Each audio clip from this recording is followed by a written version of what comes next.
What if I were to suggest that you play a key role in the awakening world? And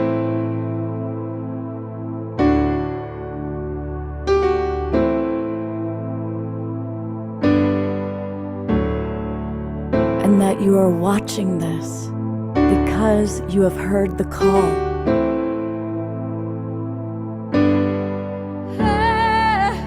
We can start right now by opening our hearts and minds.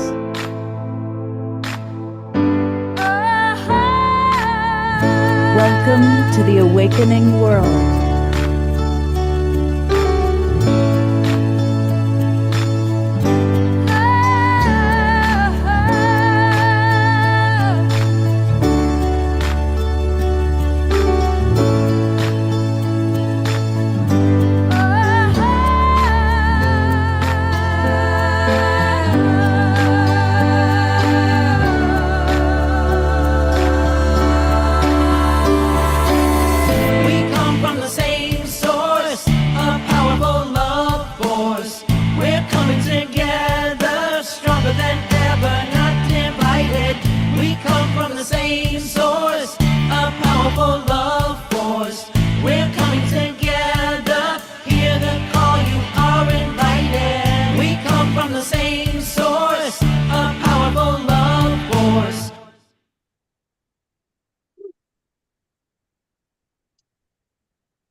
Good evening, everybody, and welcome to the Awakening World. I'm Love Coach Scott Katamas, and it's Saturday night, and we've got some great music and a real celebration of creative expression. It's our annual support and celebration of the ILLUMINATE Film Festival. We've been doing this every year since we started doing these shows, and it's really exciting that we have, as my co-host, that I get to co-pilot the ship with tonight, the executive director of the ILLUMINATE Film Festival, Tayana Davis. And people need to mute. Please, somebody out there mute. Tayana. Hi, Scott. It's great to be here. And I'm just taking that as a sign that there's a lot of excitement and energy popping around ILLUMINATE. And I'm excited to introduce the viewers to some of our filmmakers and workshop leaders in a little bit. So thanks for all your support through the years. Absolutely. So, a lot of our people probably remember previous years when it was in Sedona. Tell us a little bit about the journey of how it shifted from Sedona to your home, Santa Barbara, and how you came in to really kind of thank you for picking up the ball when Danette needed to move on. Tell us a little bit about your journey with ILLUMINATE. Sure. Well, gosh, I've always admired what Danette Welpert, founder and former ED, had been doing with ILLUMINATE. And myself and my partner have been longtime, we could say, like conscious filmmakers or evolutionary filmmakers and creators of messaging campaigns, particularly to do with indigenous residents of the Amazon rainforest. And so I've always had an appreciation for media that is really looking to make a difference in the world and help create a world that works for all. I was co-director of the Shift Your World Film Festival, and Danette saw what we were doing there and said, gosh, it's so similar. Maybe, I'm ready to step away. Maybe you could step in, Tayana. And I considered it for a long time, and we just kept having these great conversations and realized that we really were aligned with our vision for creating a hub for filmmakers who are making this transformational content to be able to feel supported, like they have a home, and for audiences to come and just create a real resilient web of community around these messages that are communicated in this art form, this visual medium that has such tremendous power when you put visuals and music and really excellent storytelling together. And when the films are created from an awakened state of mind, they become a transmission. So when we're curating for ILLUMINATE, we're looking for that content that is created from an awakened state of mind, because we feel it's more than just what you see in the film. It's really the consciousness of the creator and creators that comes through and has an impact on more layers than we might even be cognizant of. So in terms of getting Illuminate to Santa Barbara, Danette and the board came out here, and Santa Barbara is where I live, by the way.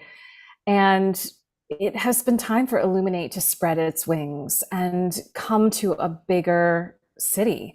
So it actually was perfect. The board felt Santa Barbara is very demographically similar to Sedona in many ways, but it's a little bit bigger and it's a little bit more accessible, frankly. It's close to Los Angeles. We have our own airport. You don't have to drive 3 hours after you come into Phoenix.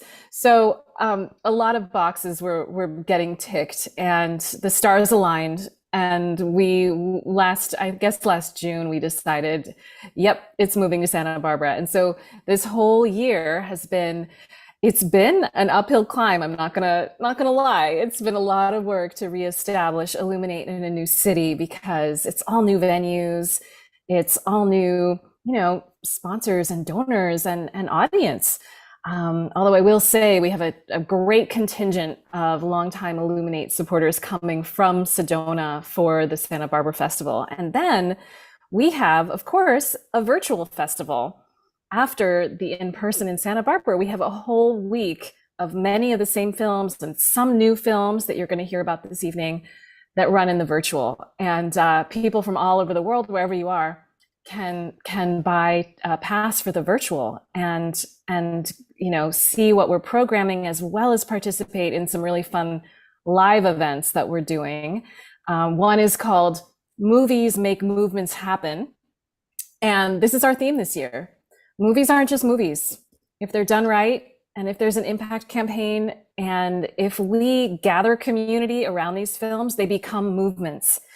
And so that live event is part of the virtual festival for those pass holders. And I'm not going to give away what's going to happen there, but it's going to be great.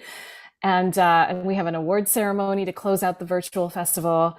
And I think, just like every year before, Scott, it's this touchstone during the year that allows all of us who really recognize the power of film to transform the world and to showcase solutions. We're all about solution-oriented cinema. And when we as a community can gather around solution-oriented cinema, evolution can really accelerate. And it's so fun too. I love putting entertainment and enlightenment together, because if you want to change the world, you have to throw a better party. I'm like 100% committed to that. So we'll certainly be changing the world by having better parties, both in Santa Barbara and online. Fantastic. Well, of course, the majority of our people are watching online.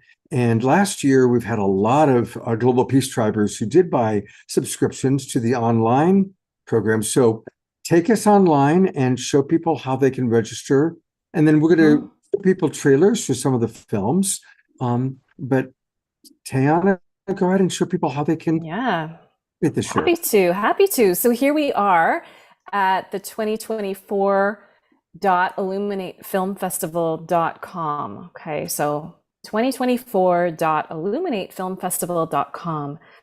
And you can see the hummingbird has really emerged as our emblem this year.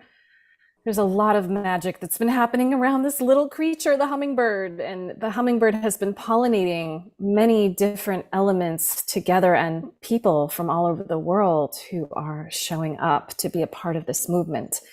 So here you see our theme, and then you can experience the festival two ways. There's in person and virtual. And I will say that the in-person all access passes are sold out, which is amazing. But you can still purchase individual film tickets if you happen to live in Santa Barbara or nearby.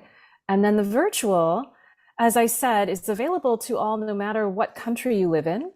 And to get a virtual ticket pass. To get a pass, you just click on this where my cursor is, and that will easily take you to get a virtual pass. And then we can just go down to look at some of our film lineup, and I'll just scroll through here. The story of John Robbins, Love Over Money.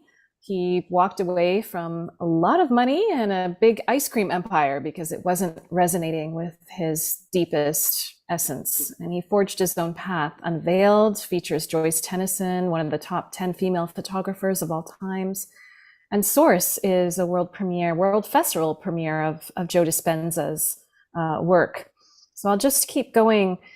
We have a film about Ayurveda, the natural law, and that film is both in person and online, as is Uncharitable, which is a really interesting take on nonprofits and the role that they play in our society and how we might look at them differently and appreciate them more. We have a remastered 5th anniversary edition of Fantastic Fungi, that's in person. And yeah, some other great films. Including ones that we'll be talking about later, The Village of Lovers and Planetary Pilgrim. So I think that's kind of my website showcase, but I will just say here that under workshops and labs, you can see here we have a Source to Screen lab. This is April 8th through 12th in Santa Barbara at a beautiful new retreat center called the Empathy Center. And Paula Di Florio, who's here with us this evening, she is a co-teacher with Peter Rader of this 5-day creativity lab. So I just wanted to call that out because it's a very special offering that's been at Esalen and been at Illuminate in prior years. And it's getting pretty full. There's been a tremendous response. So we'll let Paula talk about that a little bit later. Some great special events. Gosh, this is more than a film festival, right? It's it's meditations and dance parties and workshops and closing night celebrations. So I'll just stop my share now and give it back to you, Scott. Fantastic. What a wonderful, you've just done an amazing job. And I'm going to try and make it down for some of that, by the way. We've talked about that, and I'm planning a trip down to Southern California, so hopefully I'll be able to be there. But in either case, I definitely want for as many of our people to participate in the online event as possible. And you know, Tayana, on Saturday nights, we always have live music. Usually we would go to Omashar. We are going to play an Omashar video a little bit later, but we've got Fanny and Vigari with us. And we love Fanny and Vigari. So welcome back. You're two of our favorite musical artists. And as always, you've got the most gorgeous background. Look at all that going on. And people are already cheering, yay, Fanny and Vigari. Reverend Jeffrey Coldbrook wrote, a Lovolution Film Festival for sure. So take it away, Fanny. Fanny and Vigari, better known Fanny as and the Mystiques. We are The the Mystique? nomads of our world, bringing peace and love and illumination into our home, which is planet Earth. So thank you so much for having us on the show. This beautiful song is written by Vigario, the Mystique Vigari. Can you hear me? Yeah, we've got, somebody needs to unmute. I muted them. So remember, everybody, to keep yourselves muted. Should I put the... There we go. Sorry about that. Usually Omashar? Omashar does the muting, right? Where's Omashar? Where's Omashar? He's with his mama in England. Yes. And so is Okay. Vigari almost leaving this week to go with his ailing mother also. So they're very similar, brotherly, and the space where they're in Yes, is a very kind of a similar. synchronicity. Yes, it is. So we're singing this song tonight, Heart of the Heart, written by my beautiful Vigari. Yeah, and it's a song about basically reaching within to consult your higher being, your inner being, for guidance, for direction. It's called Heart of the Heart. Here we are.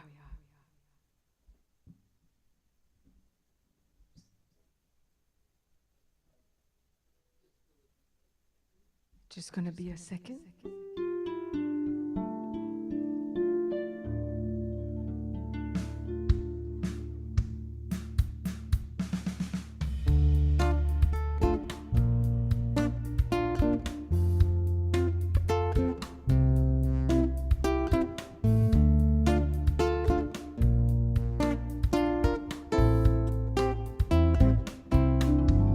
It's in you and it's in me. You might say that it is the key. If it showed so you could see, would you let it set you free? Feel the part of you shining the light that will lead you right to where you need to be.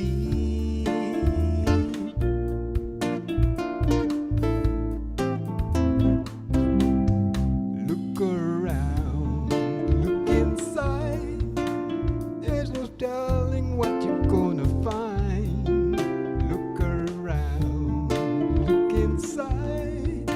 Every question could be your guide.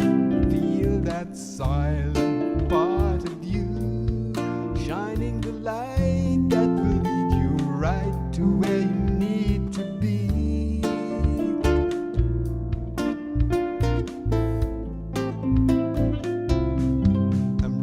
For the highest places, reaching higher, let me find grace in the deepest feelings. Hear those feelings, just carry me into the heart, where all is clear, into the heart of the heart. Let this be my prayer.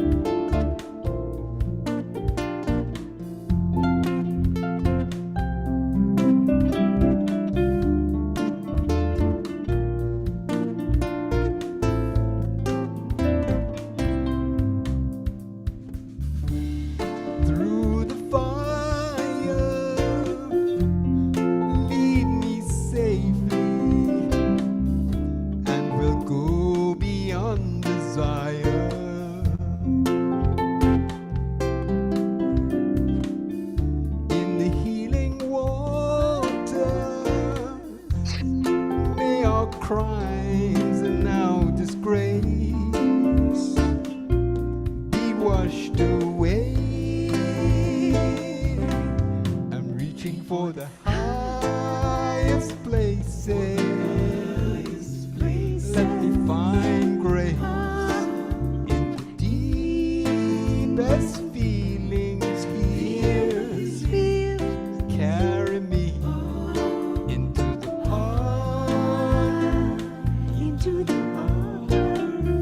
where all is clear, into the heart of the heart. Let's be my prayer, reaching for the highest places. Let me find grace. Let the deepest feelings I can feel just carry me into the heart, where all is clear, into the heart of the heart. Let this be my prayer, I'm reaching for the highest places. Let me find grace in the deepest feelings here. Just carry me into the heart, where all is clear, into the heart of the heart of the heart.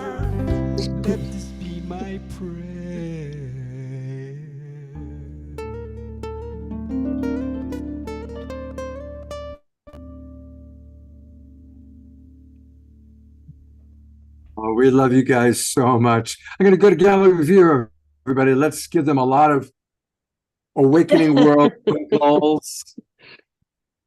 And isn't it fantastic to have our beloved Eleanor Joy?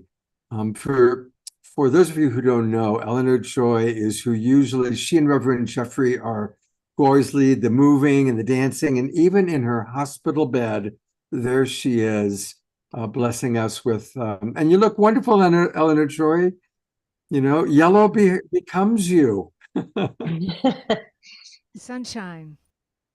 Absolutely. It's so good to see you, and we love you very much. And while we have the camera on her, let's just take a moment and send maximum grace to Eleanor Joy. Yes, let the sun shine on you.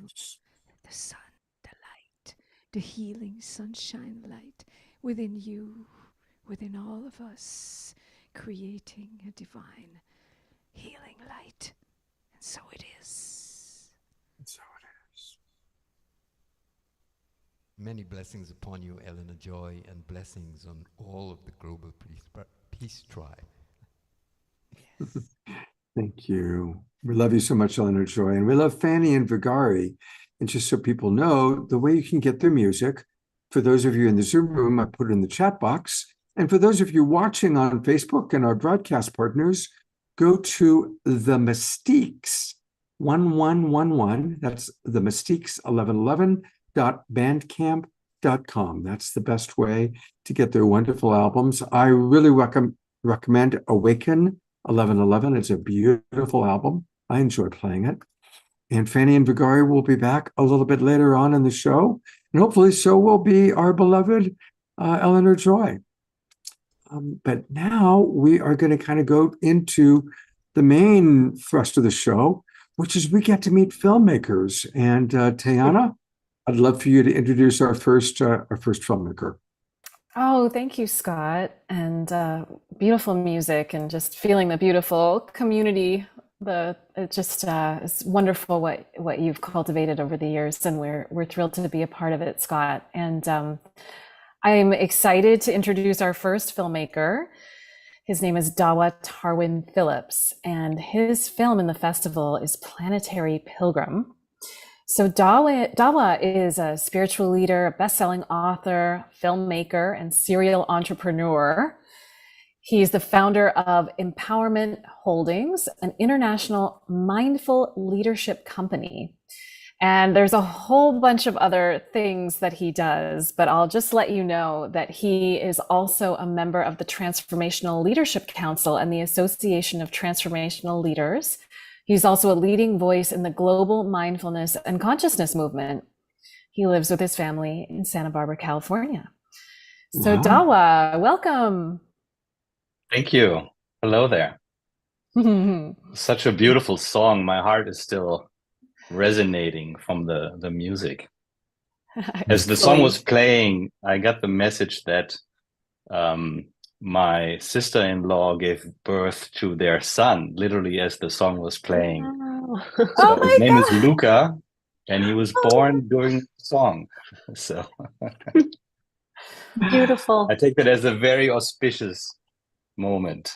That is so cool. Thank you for sharing. Yes, sure. So, I'm very happy to share that. I think there are layers of auspiciousness that are yet to be revealed. I'll just say that. Paola's nodding her head. Yes.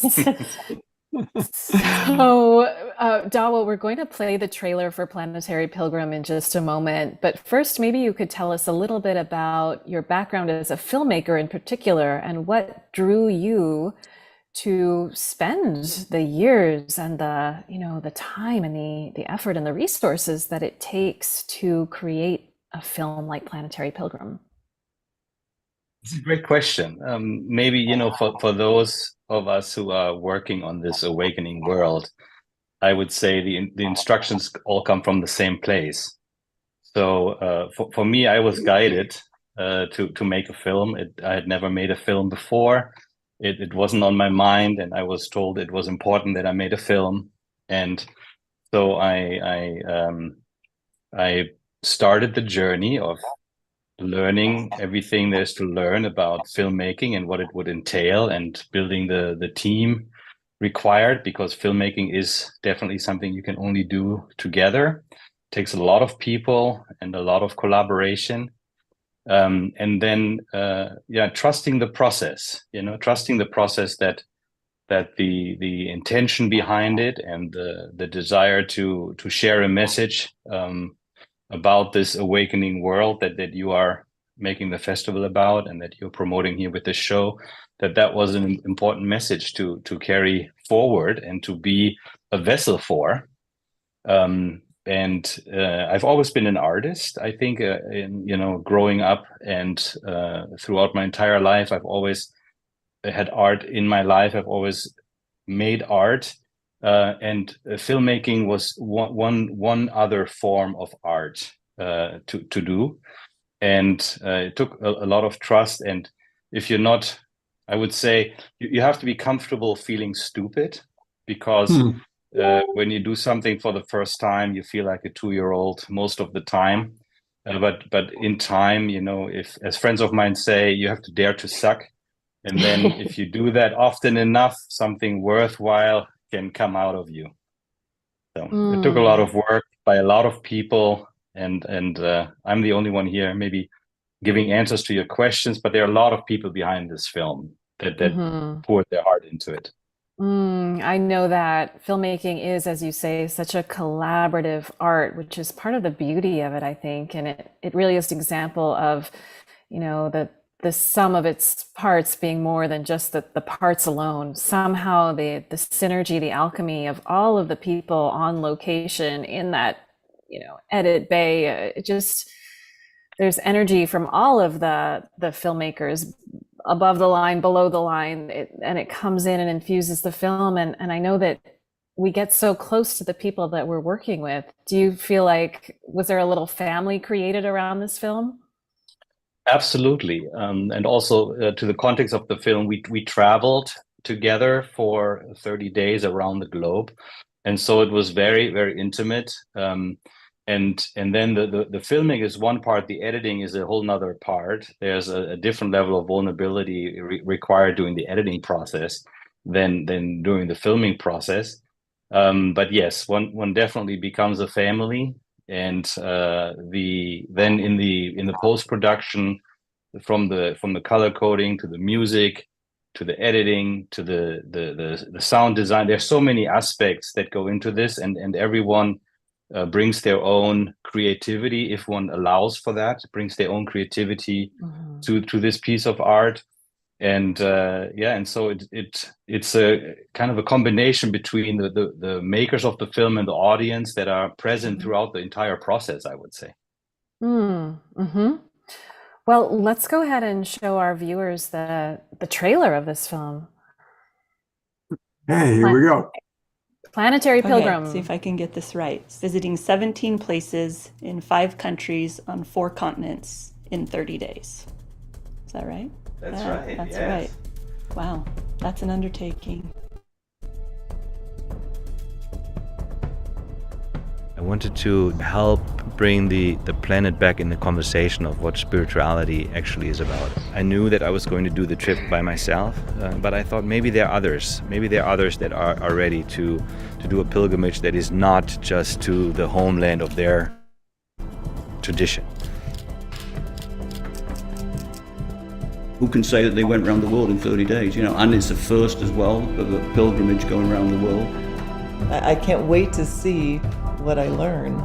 My mom wants me to meditate, but I can't sit still very long unless I'm drawing or writing or something. I've never gotten off the grid and said goodbye to my daily routine. Never done that before in my entire adult life. Freedom! I would describe being a pilgrim as being on a path where you are curious and open-hearted.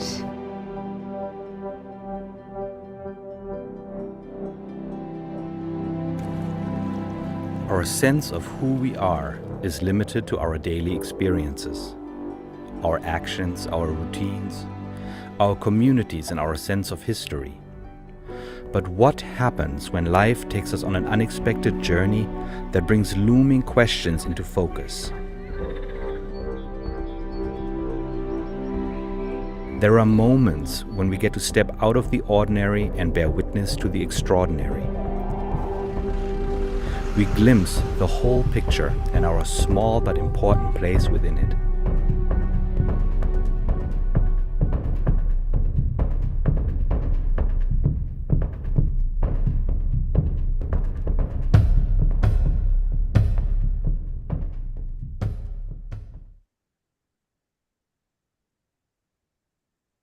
Wow, that looks fabulous. I definitely want to watch that one. Absolutely. Yeah, I just got goosebumps. Yeah, okay.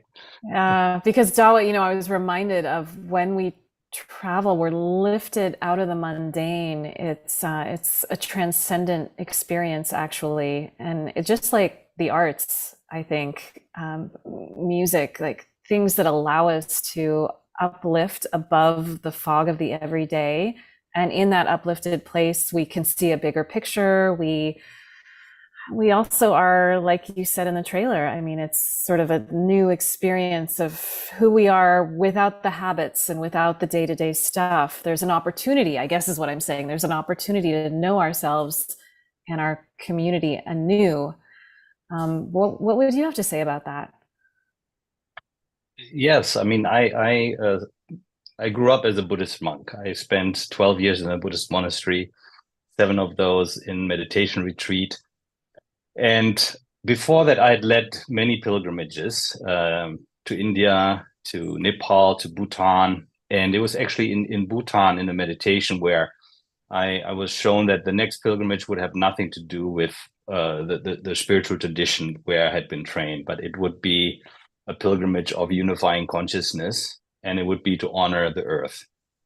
And I didn't know what that meant. I could only tell that my relationship to the earth was not yet mature. That I have friends who are scientists who have been for years trying to get my attention about climate change, and I asked myself at some point, like, how can I digest what is happening with regard to climate change?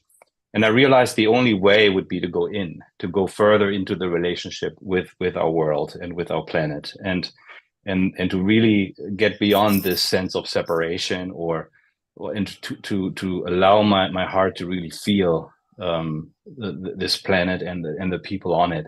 And I didn't know what that meant. I just knew I had to do this journey, this pilgrimage. And then as we were planning it, it took about 120 people to plan this for a few years. But then as we were getting close to leaving, that's when it became clear that it was important to make a film. And so then that took another maybe 6 months of planning. But so that a little bit to understand how we got there, it was really also an opening up by everyone involved to this unifying consciousness that wants to awaken on the planet and with the planet, not just on the planet, but maybe even through and with the planet. Oh, wow. That is something I want to delve deeper into. And Dawa, you and I will be speaking after Planetary Pilgrim plays in the virtual festival. So people will have an opportunity to go a little bit deeper. And I want to bookmark that. Don't let me forget that, because what you just said is very compelling. Not just on the planet, but with the planet, or even through the planet. So I'm excited about diving deeper into that during the virtual festival. And Dawa, thank you for being here. I know we have to move on, but gosh, I'm really just excited for everybody to see Planetary Pilgrim, which, by the way, I believe is a world premiere. Is that right? That is right. It's a world premiere, which also speaks to your festival, because also it was clearly indicated that it would be the right time to release the film. So it's a world premiere, and I hope you'll enjoy it. Thank you for your time. Dawa, I'm very excited to see your film. Thank you. And let your sister know that clearly her new child, global peace triber. No doubt about it. It's my sister-in-law, but yes, I will let her know. Your sister-in-law, absolutely. Thank you. Oh, thank you. It was really, really beautiful film. Just beautiful. I can't wait to see. Well, normally our beloved Omushar is with us, and I'm already missing him. I think we all are. And a reminder, he's with his mom, who's kind of in her final chapter. And but being the wonderful Omushar that he is, he sent us multiple videos that I'll still be able to play at least one Omushar video each Awakening World show while he's gone. And so here's the first one that he sent. It's called Another Dawn. And here's our beloved Omushar.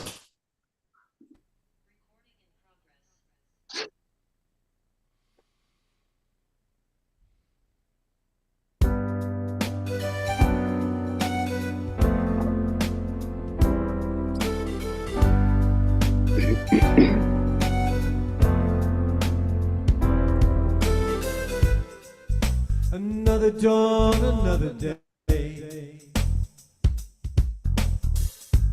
Innocent child coming your way. I've been wondering about my life. Oh yeah. Wondering about my state of mind. But then I heard, who is it for? If not for yourself,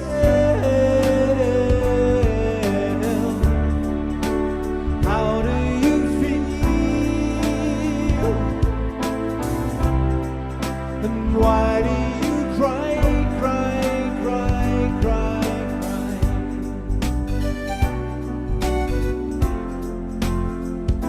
Shooby-doo-wop,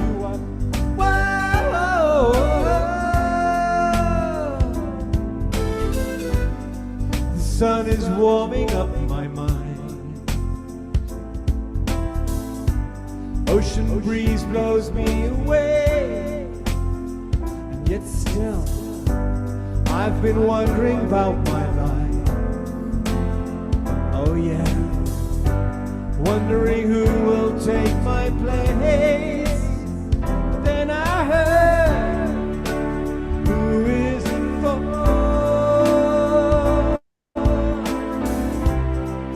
If not for yourself,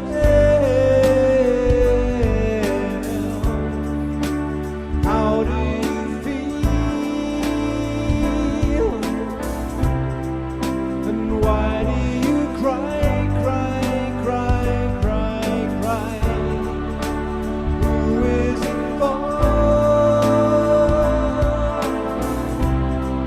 If not for yourself, how do you feel? And why do you cry, cry, cry, cry,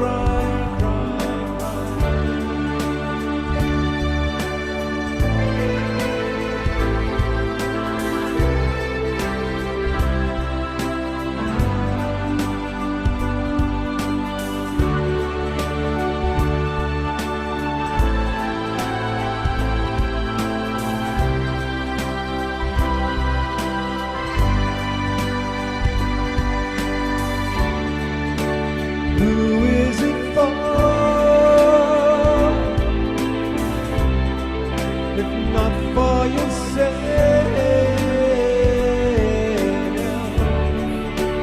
how do you feel? So come on, let's fly. Come on, let's fly.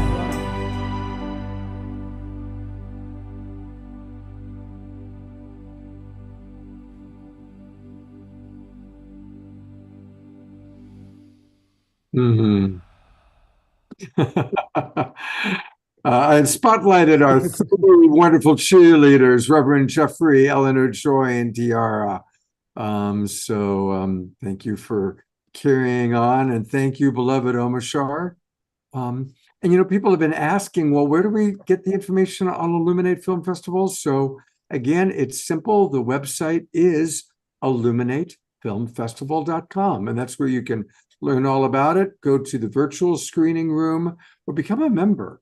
You definitely want to support this amazing festival, because wait till you meet the next two people that Tiana is going to introducing us to. You're going to love Paola, just like we loved Dawa. Dawa, I don't know if you've seen all the comments in the chat box, but a lot of wonderful comments already about your film. And I'm going to turn things back over to Tiana. Oh, thanks, Scott. Well, again, I'll just share a very little bit about Paula, because I could speak for a long time about her accomplishments. But Paula, aside from being a friend, a dear friend of mine, is an Oscar and Emmy nominated director, writer, and producer, also a Sundance Jury Prize nominee, an NYU graduate. She's the founder of Counterpoint Films, a vanguard in the conscious media space. Following the launch of the top-grossing documentary, Awake, The Life of Yogananda. I bet a lot of you have seen Awake. That's such a great and classic spiritual film. Her company's mission is to create experiences through storytelling that awaken the human spirit. I think Paula is in the right place with us right now. Yeah. Welcome, Paula. Thank you so much, Tiana. And thank you, Scott. So great to be here. Definitely Global Peace Tribe. Yes. And Dawa, your film, my gosh, I can't wait to see it. And, you know, I went for the first time on pilgrimage to India. I'd been there working on pilgrimage, but this time I went for myself, and it was really, really profound. So I cannot wait to see your film. Thank you.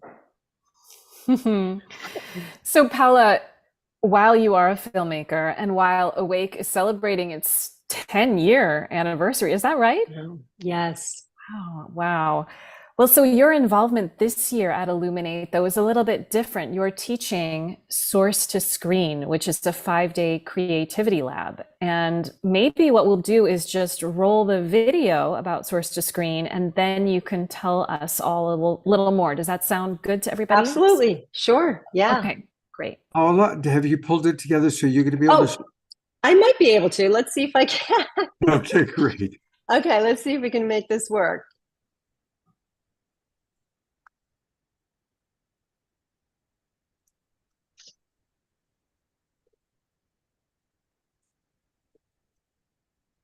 We're still seeing just you.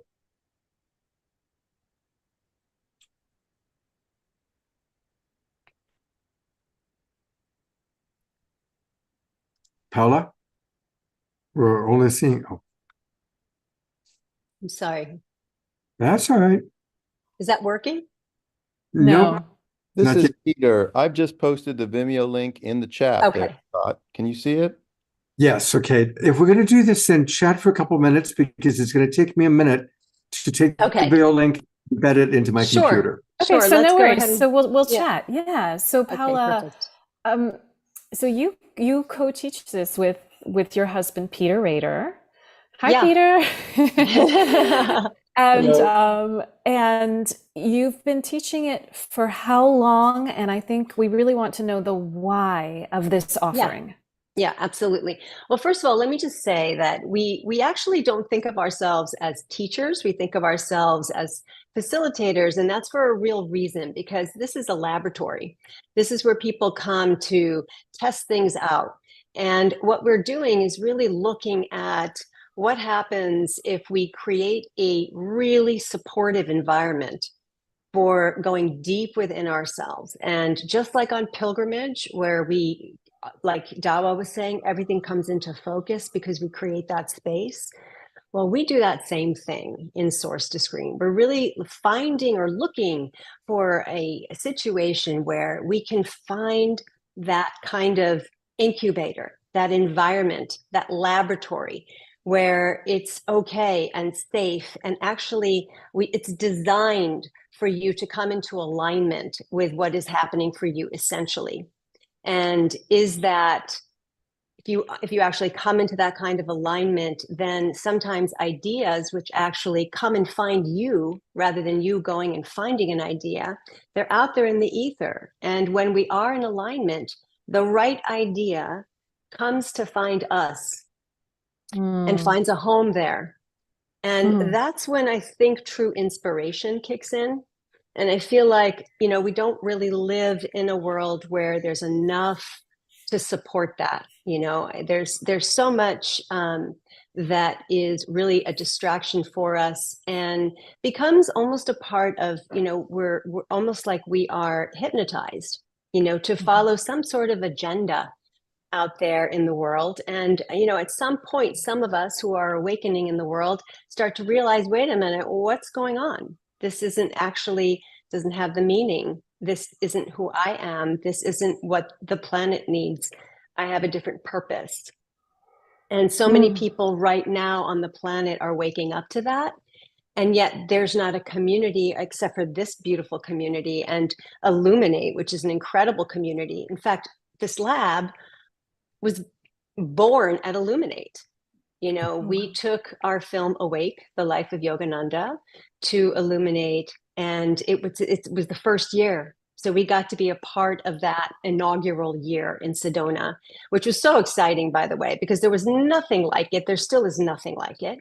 And for those of you who are going to watch online, that's amazing. And one of these days, please do come and be there on the ground, because it's really an extraordinary experience. You do find your global peace tribe in the flesh.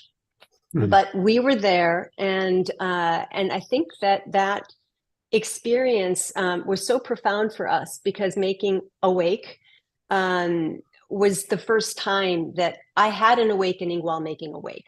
That's how it worked. I really wasn't looking for a guru. I wasn't looking to make a film like this at all. It found me, and it brought me on a very profound journey that changed my life and the life of my family. My kids were small, and they came on pilgrimage with us in India to make this film. But because of that, I think at ILLUMINATE, Danette said after we had screened there, the following years to come, we were on panels, and then she said, what would you like to, what is it that you want to contribute here? And we had this lab idea, it came through, which was especially for filmmakers at that time, because we were speaking to filmmakers, was how do we take this powerful medium of filmmaking and actually help people bridge that with what is truly happening for them on an essential level, because each of us has this unique nervous system, and we are here sort of taking in this world in a unique way, and we have something singular that comes out that we need to share. And with the right support, incredible things can happen. And that's really what the lab is about. And my co-facilitator, my husband, and my business partner, Peter Rader, together we created Source to Screen, and we brought it to ILLUMINATE to begin with. It was incubating there for a couple of years before we then brought it to Ojai, and then we brought it to Esalen. And it's very, very special for Peter and I to be bringing it this year back to ILLUMINATE in its inaugural year at Santa Barbara. It's so special. And the Empathy Center is really, we couldn't have found a better place. So that is a perfect place for this lab, because it's so inspirational. And what Edwin and his cohorts there are doing, creating a space where we can all come together and feel empathy and love and contribute to the world the way we need to, is profound. So we feel very blessed to be bringing this lab to Source to Screen. So it's for creators of all kinds, not just filmmakers now. It's open to musicians and entrepreneurs and writers. A creator of any kind can come to this lab and really align with what it is that they need to create. Wonderful. I'm going to show the video in a moment. I have to say, I loved your movie Awake. Yogananda has been my master teacher since I discovered him at age 16. At 17, I did my first retreat down in Encinitas. I'm a Kriya man. Wow. And that's exciting. There was so many wonderful things about your movie, including footage that I've just never seen before. And footage you found was so beautiful. And so thank you for making that wonderful movie about our beloved Yogananda.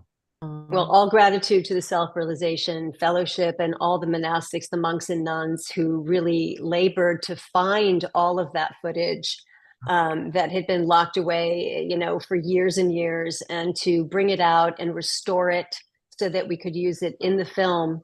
And talk about darshan, what you were saying earlier, Tayana, about what comes out in a film. We didn't know what we were getting into when we sat in front of that footage. I had no idea as I sat in front of that footage trying to, co-direct this film and the edit. And as I was watching all this archival footage, I truly felt that something was shifting and changing within me. So I do think that Yogananda knew what he was doing. Cameras were brand new at that time, and he knew that what he was putting out there into the footage would be lasting and would transform people for decades and possibly centuries. Beautiful.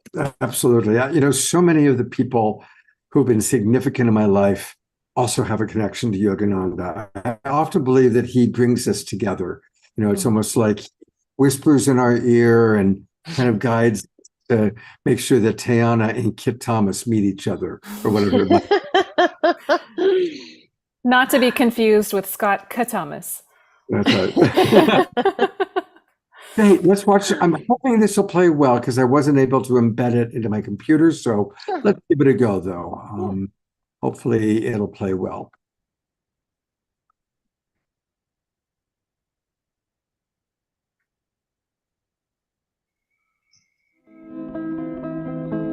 We don't really live in a world that supports or really encourages us to do deep listening.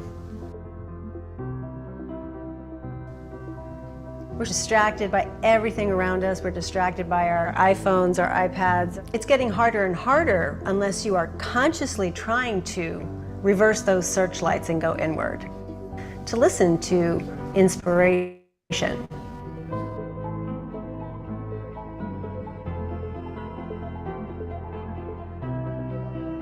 Source to Screen is a lab for conscious creators.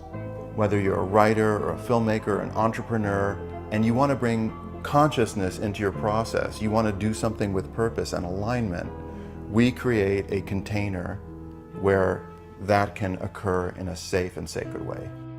I love helping people find their voice. When ideas find us, I feel like they find us for a really particular reason. And so helping usher that idea into the world, to me, that is spiritual. It's that intersection between your purpose, your dharma, and this idea. And when they meet, they're almost like forming an arrow, and it gives you like that direction.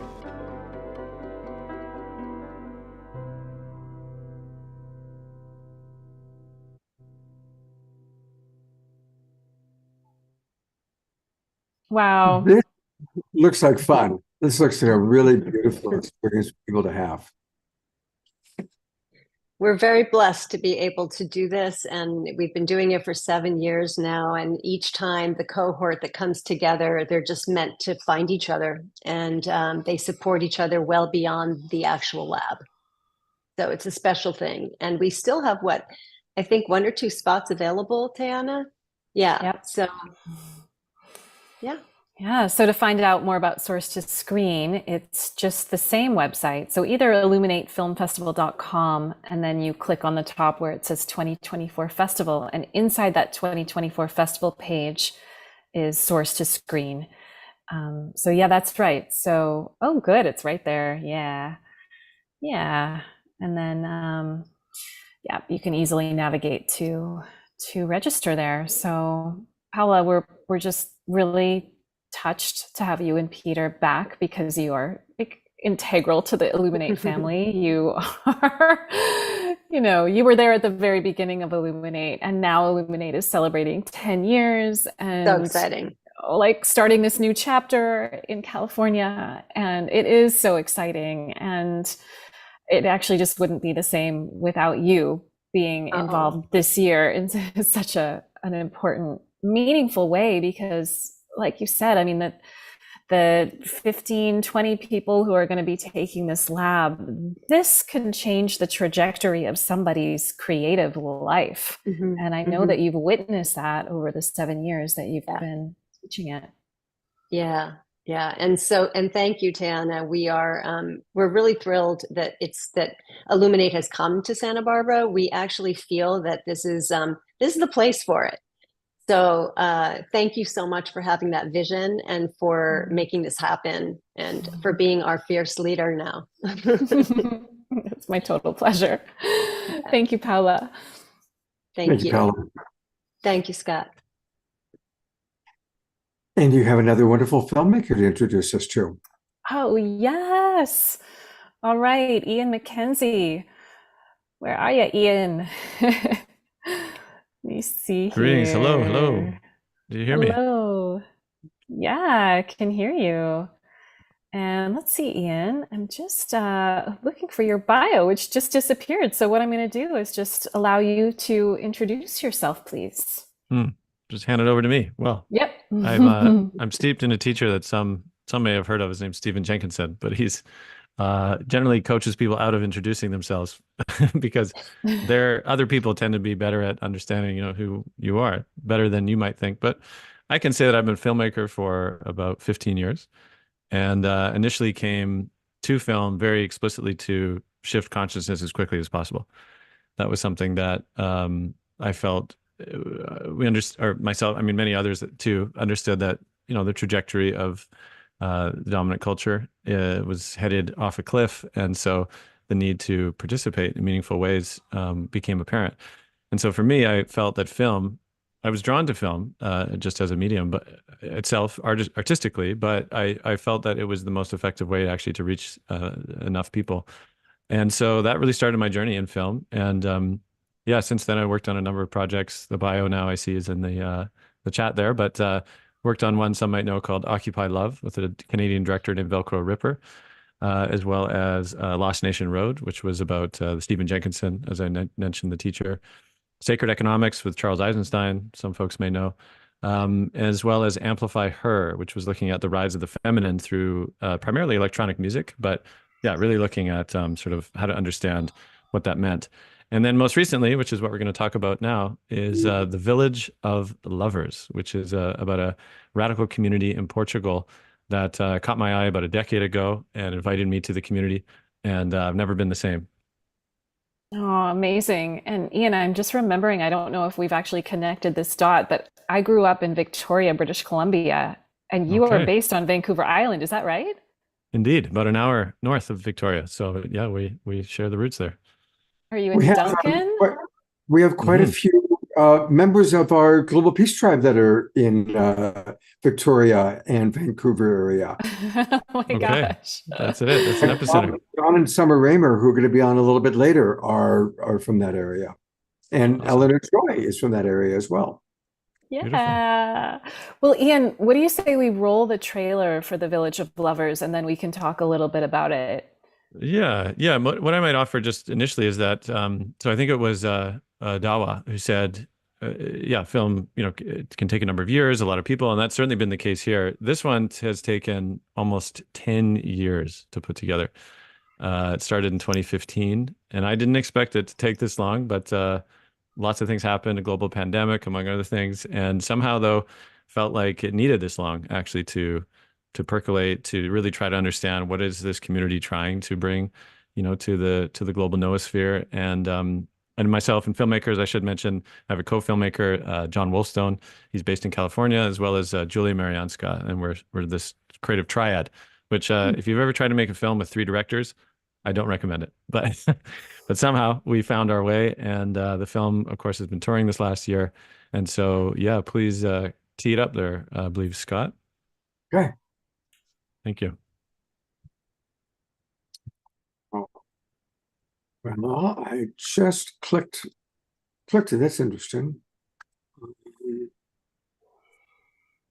says double click to enter full screen mode. So maybe it's thinking. Yeah. My computer just froze. Everything is frozen. So I'm going to need you guys to chat for a moment. while my computer Sure. unfolded. Happy to chat. Happy to chat. Ian, how did you first discover Tamara? Well, they reached out to me actually after, I believe it was Sacred Economics, and they felt, the email, I believe, I haven't gone back and looked at the specific one, but it said, we're doing some interesting things about love here, and maybe you want to check it out. Because, of course, Occupy Love was also the film I worked on. And so I was drawn to, what were they up to, really? And soon found they were a 40-year-old community, which is rare for communities to make it this long, as well as intergenerational, in that they had youth that had been born there and grown up, as well as elders. And I became very enamored, essentially, with, on the one hand, a lot of folks know them because of their sort of radical approach to free love. They're understood as they don't call themselves a free love community. They actually say love free from fear, which is an entirely different thing, which we'll probably get into after this. But essentially, they've really given themselves to understand what generates trust. What does it take to regenerate trust? Because I would say that's one of the things that's in most short supply these days is, how to get humans to trust each other and therefore participate. And as Charles Eisenstein says, to really participate in the healing that needs to happen, the biospheric healing, the social healing. If we don't trust each other, we'll never get there. And so Tamara has really done this research trying to understand actually what does it take to regenerate trust? What are the practices actually that they've crafted and used within the community, to find a kind of coherence amongst each other, which in that sense, they're radical in a lot of ways and not for everybody, but the model that they've been able to enact is absolutely significant actually to others who are also trying to understand, how do we crystallize this new culture of peace? Wow. Let's see if we can get it to play. I think we can now. There we go. Something's happening. Here we go.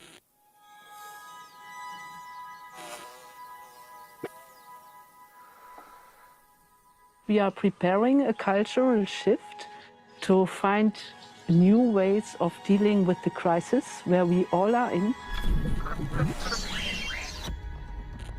There is a system that has come to a threshold because it has brought this world to a level of collapse.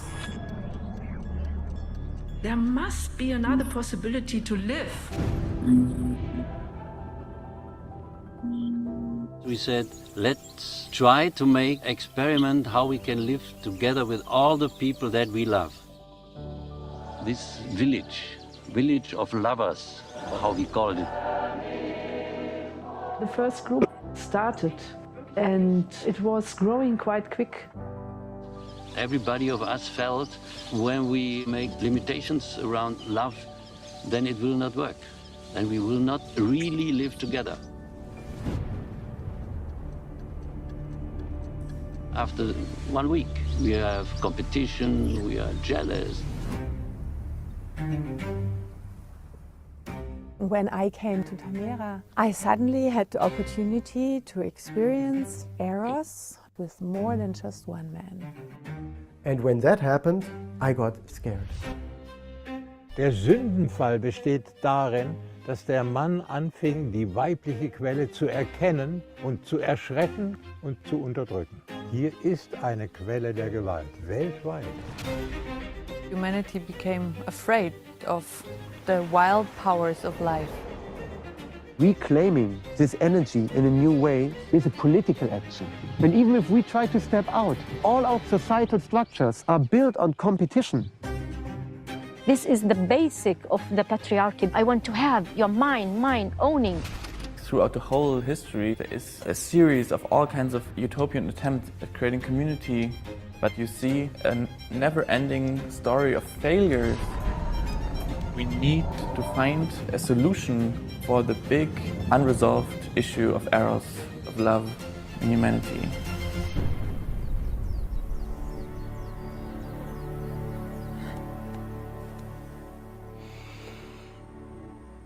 Tamara is really a community with a huge vision of shifting the entire culture of this planet from one of war to one of peace.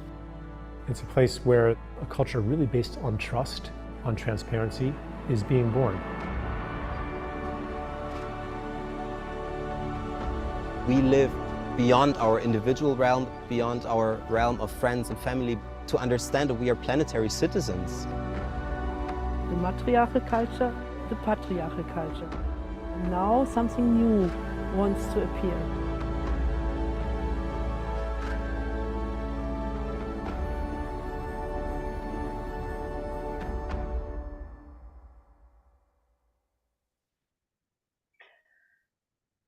Wow, Ian. Oh, it's so gorgeous. And the messages it contains, the courage that it takes for you, your fellow filmmakers, and that community for 40 plus years to really listen deeply without being distracted by what is considered socially acceptable, socially normal. It takes a tremendous amount of courage, and I think just like commitment to touching your essence and doing that in community with others who are committed to the same practice to discover what could be. So tell us a little bit about maybe before you made this film, and you said it took you 10 years. So how have you transformed over the 10 years by getting to know Tamara more deeply while working on this film? Yeah, good question. You know, one thing I want to say up front too is that, you know, I met a lot of boomers, older boomers who've said, you know, I was there in the 70s and, you know, we failed. A lot of them have a sense of regret or sadness, right? Of, you know, we really wanted to change the world. And there's this line actually in Fear and Loathing in Las Vegas, the book, which maybe is, you know, one of the seminal books that captured that moment in the 70s, this revolutionary spirit. And the author, of course, Hunter S. Thompson, he quotes where he says in the book, you know, I drove out to the desert and I could see somewhere on the horizon line where the wave crashed against the rocks and sort of rolled back into the sea. And it was something that for me captured that very thing. It's this sense of, wow, you know, we thought everything would be different. And, you know, maybe it hasn't changed as much as we thought. A lot of communities failed because they couldn't solve these major issues around power, money, sex, love. And Tamara is just one community that actually centered those issues and said, we have to solve this. So they have this phrase that they used in those early days, which is nothing human will be foreign to us. What they said, meaning whatever happens, like we'll stick around, we'll see what happens. And, you know, bless them, they did. And managed to iterate enough. They left Germany. They're primarily Germans initially, and they moved to Portugal. And now they're called Tamara, the community there.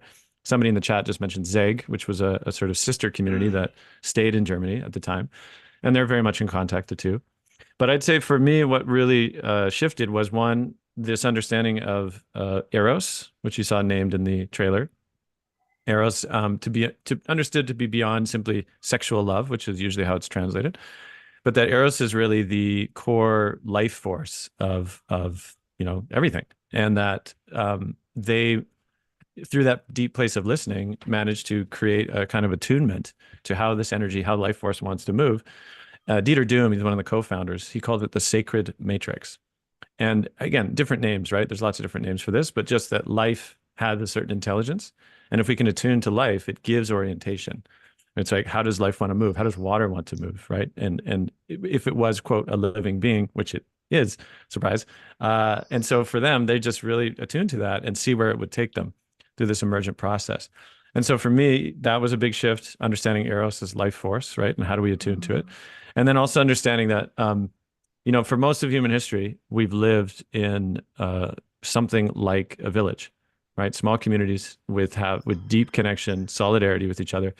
And for most folks that have my skin tone, right, it's been a long time, ancestrally speaking, that we've lived in something like that. And so to be embedded for a time within a community of Germans, right, ancestrally similar to me, and to feel somewhat of what it was like to be embedded in village once again, awoke something in me that I think, again, a lot of people have a sense of, you could call it a wound of belonging, right? It's like, if I really was who I am, if I really showed who I am, would I belong or would I be cast out? And so a lot of people have this, you know, we live in the wake of that. And so for me, Tamara was really this kind of rekindling of a sense of, oh, this is what it could feel like. Not that Tamara's utopia. It isn't, right? It isn't. One of the things in the film that they told us after they saw it, they're like, wow, that was really great. Can you put more challenges in? Is actually what they said. Because they're like, we don't want anybody thinking that to move here immediately. But again, they've achieved quite a bit that they're proud of, and that we really wanted to transmit to the globe, again, in a time when trust is in short supply. Oh my gosh. I appreciate how you're naming trust as such a fundamental fiber of the weaving back together. It's an insight that I've had recently too. I mean, even when trust is wavering, that's when things get cagey and something might not be wrong, but because trust is wavering, there's all sorts of assumptions that start to get made, and the fracture is already there, and it can grow into a big chasm. So whether it's your neighbors or your partners or your friends, I mean, just making sure that we can trust one another is absolutely integral to us being able to create a world that works for everyone, humans and creatures. Ian, I was struck by something in the trailer. It was about patriarchy, and it was a woman who says that she relates, I think, maybe I'm simplifying this, but like this culture of monogamy and like it must be this way, it absolutely must be this way, to patriarchy. Could you elaborate on that? Yeah, I think you're referring to, I think it's Vera, who's one of the daughters of the co-founder that you saw in the film. They equate patriarchy, again, I would lean on the writer Riane Eisler. Some of you may know Chalice and the Blade, of course. But she talks about this distinction of what she calls domination culture. And so patriarchy, I mean, Tamara uses the term too, but it can often actually be a bit misleading, because if you look at the etymology of patriarchy, it means essentially the rule of the father, right? And you could also look at what we understand domination culture to be as essentially a kind of oppression of female sexuality. Right. This is what they mean by eros, right? As well as life energy, that if we approach the abundance of life energy, which is available to us from a place of domination, i.e. scarcity, right? If we think of there's not enough to go around, we have to control it in order to get enough, then ironically, we will create the conditions of scarcity. Like this is the complete flip, right? Domination creates scarcity, and we think it's actually a reaction to scarcity, versus relationship. And generally, I would define indigenous cultures as ones who are in relationship. They are in a courtship with life, and there's a reciprocity which is inherently built in. And so, from reciprocity, that's where the infinite game comes from. That's where abundance actually comes from being in when you could say a lovership with life. And so this is where we equate what Tamara says, again, that the masculinity that inherently is one, Benjamin in the film, he says this in the film, but he says essentially it's a inferiority complex of the man, of the erotic potency of women. And so that's where the need to dominate comes from, because it's like, oh, if I don't dominate, I won't get enough for me. And so again, ironically, it actually creates the conditions where women feel unsafe, unwilling to fully bloom, and we sort of get where we're headed. And so Tamara had created conditions to liberate women in this sense, and men. But from there, I mean, it's just the capacity of pleasure and joy and attunement with life is just inherently enhanced tenfold when suddenly there's trust and a kind of solidarity amongst the genders. Oh, this is so interesting. And of course, I'm thinking about different religions that have come upon this earth over the years, and how those have acted as controlling mechanisms oftentimes for women. And Starhawk once was sharing with me that women used to be depicted as half women, half animals. She's a bird, but she's also an animal. There's claws, and women were lauded for their gorgeous messiness. And then something happened, and women didn't even give birth. They didn't even have sex, and yet they had a child. It became very sanitized. And I'm just telling one little thread of one little story from my perspective, but I think it ties into what you're saying. And yeah, last thing I might say is that, this ties in deeply with what we see with the transhumanist movement and the AI, And because, again, it's kind of ironic that the AI movement is essentially inhabited primarily by men who are uninitiated in the kinds of power that is being unleashed through artificial intelligence. And again, there's a parallel kind of irony when that through this sense of inferiority, that men are essentially trying to recreate the capacity to give birth to life, as opposed to being in relationship and honoring those that, quote, can give life already. Do you see what I'm saying? So the parallel goes that deep. It's a kind of unwillingness to participate in the infinite game, right? By creating the conditions whereby life's biospheric capacities are actually being lessened, instead of actually, the plea is that men come into lovership with life in order to actually increase the sense of abundance and beauty. Oh wow, Ian, this is rich stuff. I mean, I feel like you're talking about sort of men almost like taking themselves out of the web of life. And in fact, we all need to be in the web of life, in this reciprocal, interconnected dance with each other, right? And with Mother Earth, of course, and with Father Sky. And oh, the AI thing. Okay, we need to bookmark that and have that conversation, because that Stay could go tuned. on forever. Yeah. Well, thank you. There's a lot going on in our chat box, and I just want to read a couple of the comments coming in. There's dozens that have come in, and Ian, you're a very eloquent speaker, and I really appreciate your eloquence about these really tender topics. And many of the people you've referenced have been on our show. Rianne Eisler was on recently. Anyway, Jerry Anderson just wrote, "What an amazing mind Ian has."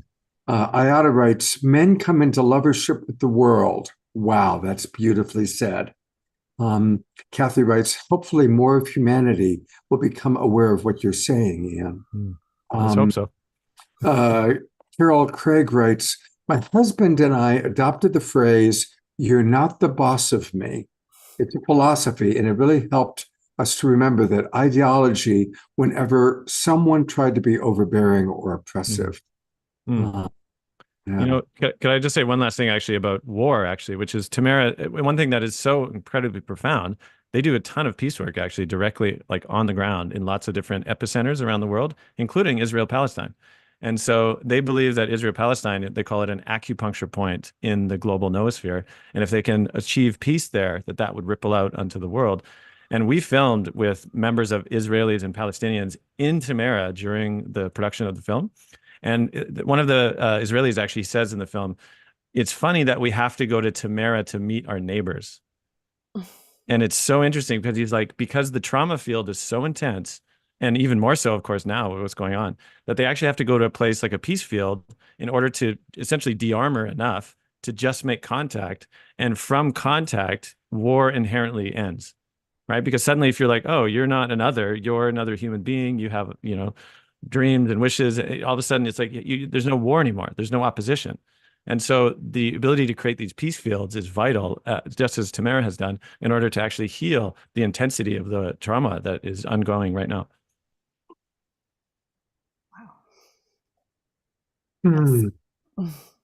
Well. Well, I sure hope everybody watches Ian's film, The Village of Lovers, as part of the virtual festival of Illuminate. Ian, I know this took you 10 years, but as you said, I think it's coming out at just the right time. And that's how it happens with creative projects, right? They're birthed when they're meant to be, and when there's space and receptivity, I think, to these ideas. Yeah, thank you. Life works in mysterious ways. So, Ian, thank you very much. I look forward to watching your film as well, and definitely take a look to read all the comments that have come in. I know you've got to go off to a family affair, but this is really very, very beautiful. But you and Dawa and Tayana, I just always love the people that are part of the Illuminate Film Festival family. Yes, and Paula, dear Paula, with Source to Screen. Exactly. Yeah, there she is. And I know that Paula also needs to leave, so I just want to again acknowledge Paula.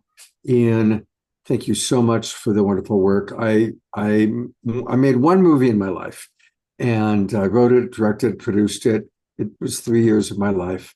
And I said, you know what? I'm never going to do that again. It was just too, I stuck to television. Television, at least I'm doing something, and now I get to do 2 shows a week. So I respect and the 10 years it takes to make some movies. It's an incredible commitment. So thank you for the commitment, and thank you, Paula, for now sharing what you've learned and helping people to connect their creative expression. And there's Darwa. So we're kind of completing the Illuminate part of the show. We've got a lot more left, everybody. But let's just appreciate Ian, Paula, Dawa, and wonderful Tayana. And you talk about how much. It's a lot to make a movie. It's a heck of a lot to put together a festival. And so let's just give a lot of love to Tayana for taking on the incredible job of running a festival.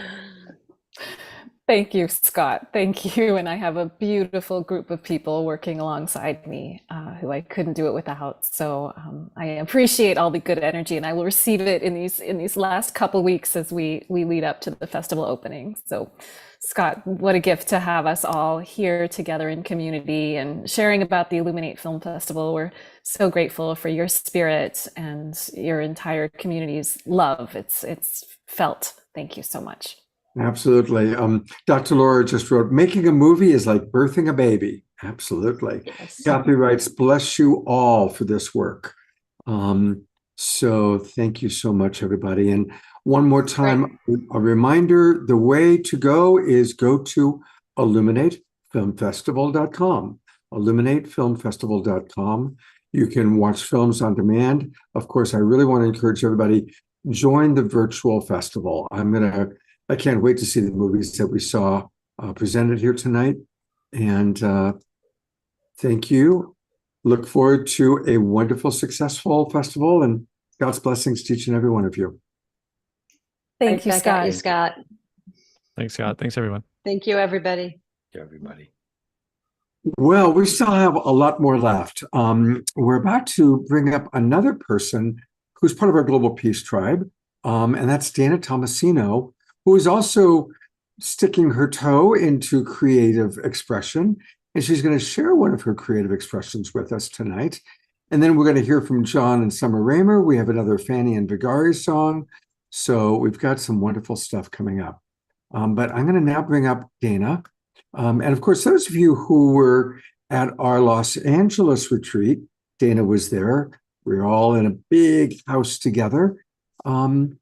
Dana, tell us about this wonderful creative expression that we're about to watch and actually experience.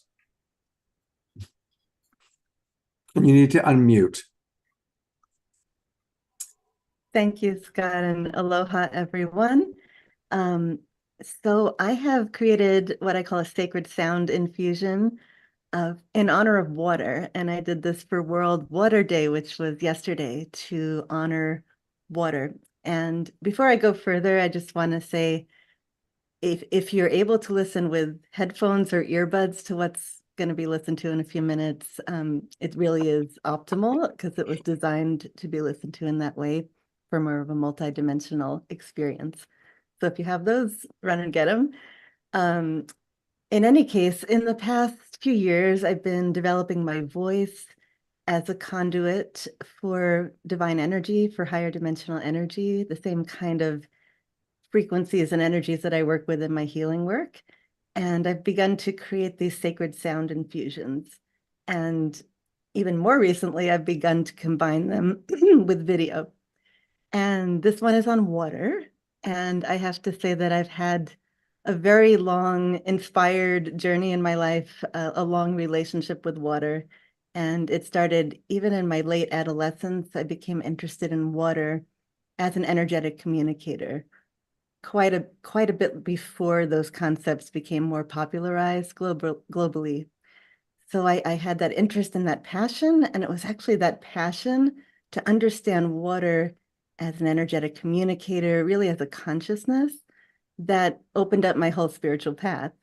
And that interest and passion led me to the HeartMath Institute, where I became part of their scientific research team for 12 years. And some of the very early research that I did there in the first few years was on water, water and subtle energy, water's ability to hold and transmit information. And I really believe that water is probably the most advanced consciousness that exists on our planet. It is a multidimensional consciousness. It has an intelligence. It is a master energetic communicator. And I would say that all of the bodies of water on our planet form an energetic communication network. And actually, it's my dream to also eventually work with sound in water, to work with sound in water environments, and to work with sound in the ocean, to work with some of the Earth's energy grids that lie in the ocean using sound. So as we listen and view the images that I put together for this video and the sound transmission, I encourage you to not just listen as though you're listening to a song or view it as though you're viewing a program, but just immerse yourself in the sound and in the images, be in them. And in fact, I would just like to kind of lead us in just a mini meditation to connect with water, the essence of water, water as consciousness. So let's just take a few moments to connect with our heart.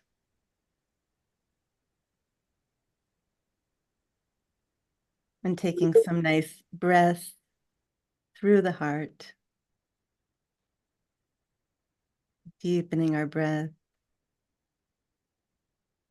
Deepening our presence into that stillness that we find in our heart space.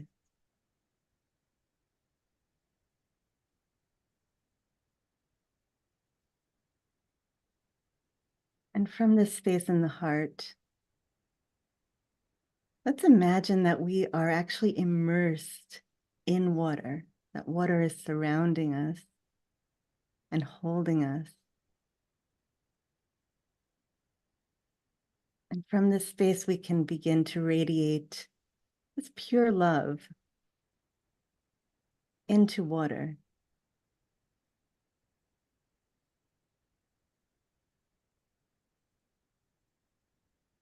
And knowing that as these coherent waves from our heart emanate, they are interacting with the wave patterns present in water. And there is an interaction, there is a communion.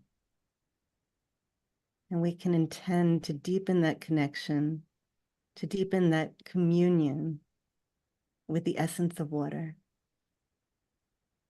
And in this experience we're about to have, to be open to what water has to communicate with us, to what it has to share, with what impressions we receive from the intelligence that is water. As we continue to send love and appreciation out into all of the waters that exist. So we can share the video, and there's no sound at the beginning, and also just please share it till the very end.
like.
Thank you for watching and being in that with me. Thank you very much, everyone, for participating in that experience. It's beautiful. I love the synchronicity that literally just coming into our Zoom room was one of our wonderful Global Peace Drivers who calls herself Waterfall. She just came in. And Dana, I've put into the chat box a little bit about Dana. And obviously she is one of our beloved Global Peace Drivers. And she is also really wanting our support. And so she has created a GoFundMe, which I just donated to actually while the video was playing. Thank you, Scott. You're welcome. And here it is. So we can support Dana's work in Sacred Sound. She's looking to raise $4,444. And we can all support her with that. So again, the link is in the chat box. Or for those of you watching on Facebook, if you just go to GoFundMe and I guess put in Dana Tomasino or support my work in Sacred Sound, and you'll be able to find it. Oh, I'll put the link I can put the link in the chat as well for the GoFundMe. Yeah, no, I put the link in the chat. Okay. I did that. Okay, great. Yeah, Cool. but I'm explaining for all the people who can't access the chat. Oh, all right, of the people the Facebook people, of course. Yes, and I really appreciate your support. Any and all contributions are sincerely appreciated. And this is really to help me expand this work. So far, I've been doing it with almost no equipment, almost no technical setup at all. And I've just been giving these as free offerings. And to take it to the next level, which Spirit is really moving me to do, I do need another level of support. So I appreciate this community and your care and your support, and please share the link too. You never know who's gonna drop in and what synchronicities and miracles that we'll have. So thank you all, and I'll also put my email in the chat if anyone wants to get in touch, and the YouTube link for this video. Fabulous. And again, thank you, Dana. Thank you, everybody. By the way, Dan, there's a lot of comments. Definitely read all the comments that came into the chat box during the video. A lot of beautiful comments coming in. People Thank you, who dear. understand and love water like I do. Well, absolutely. And I think water is one of the main things that we're recognizing that we have to honor and work with. Like you said at the beginning, if there's magic in the world, it's in the water. And for Waterfall Good, wondering, what were you talking about when I came in? We just watched a wonderful movie video and kind of a sound experience called The Water Prayer. And the link is in the chat box. We'll pop it back in there again. You know, more and more what I'm doing with Global Peace Tribe is really helping us to come together as a community. And that shows up in raising money for people like Piper Dillums and Eleanor Joy, and tonight for Dana. And more, I'm really wanting to put the spotlight on some of you. And so next Wednesday night's show, once every 3 months now, we do what I call the community show, where we hear from you. And so if any of you have been a little bit shy, but there's something you'd like for our tribe to know about, it might be an author that you love. It might be music that you really enjoy, or it might be something you're doing. Just like, in a moment, we'll hear from Christy Michaels, who's always got something that she's doing. Wednesday night, this upcoming Wednesday night, March 27th, is the night to do that. So for those of you watching on Facebook, if you haven't joined the Global Peace Tribe, this is a really good time to do it. And it's easy. Just go to globalpeacetribe.com, globalpeacetribe.com. And that takes you to our website, and you can learn all about it. It's all about the different shows and events that we do, a little bit about our history. You can get a wonderful free book provided by Deborah Giusti, and then click register for the new season. And this is a great time to register for the new season because it actually starts in April, although we've let people in a little bit early. And it goes all the way through till the end of June. What does that mean? It means that you're going to get the personal Zoom room links to all of our shows from now through June 30th. And we do a show every Wednesday night and every Saturday night. Plus, this spring, I'm doing a lot of special events. We're going to do another evening with Marianne Williamson, just us interviewing and talking with her. We're going to be doing something with Michael Beckwith, something with Andrew Harvey, and we're going to be doing more and more hybrid events, kind of like the one we did last week with the Twin Ray, where we have a live event that I'm co-hosting either in Ashland, Oregon, or in Marin County. People can come to the live event, or all of you can watch it online.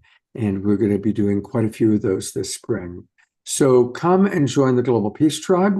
We do need your support to make all these things happen.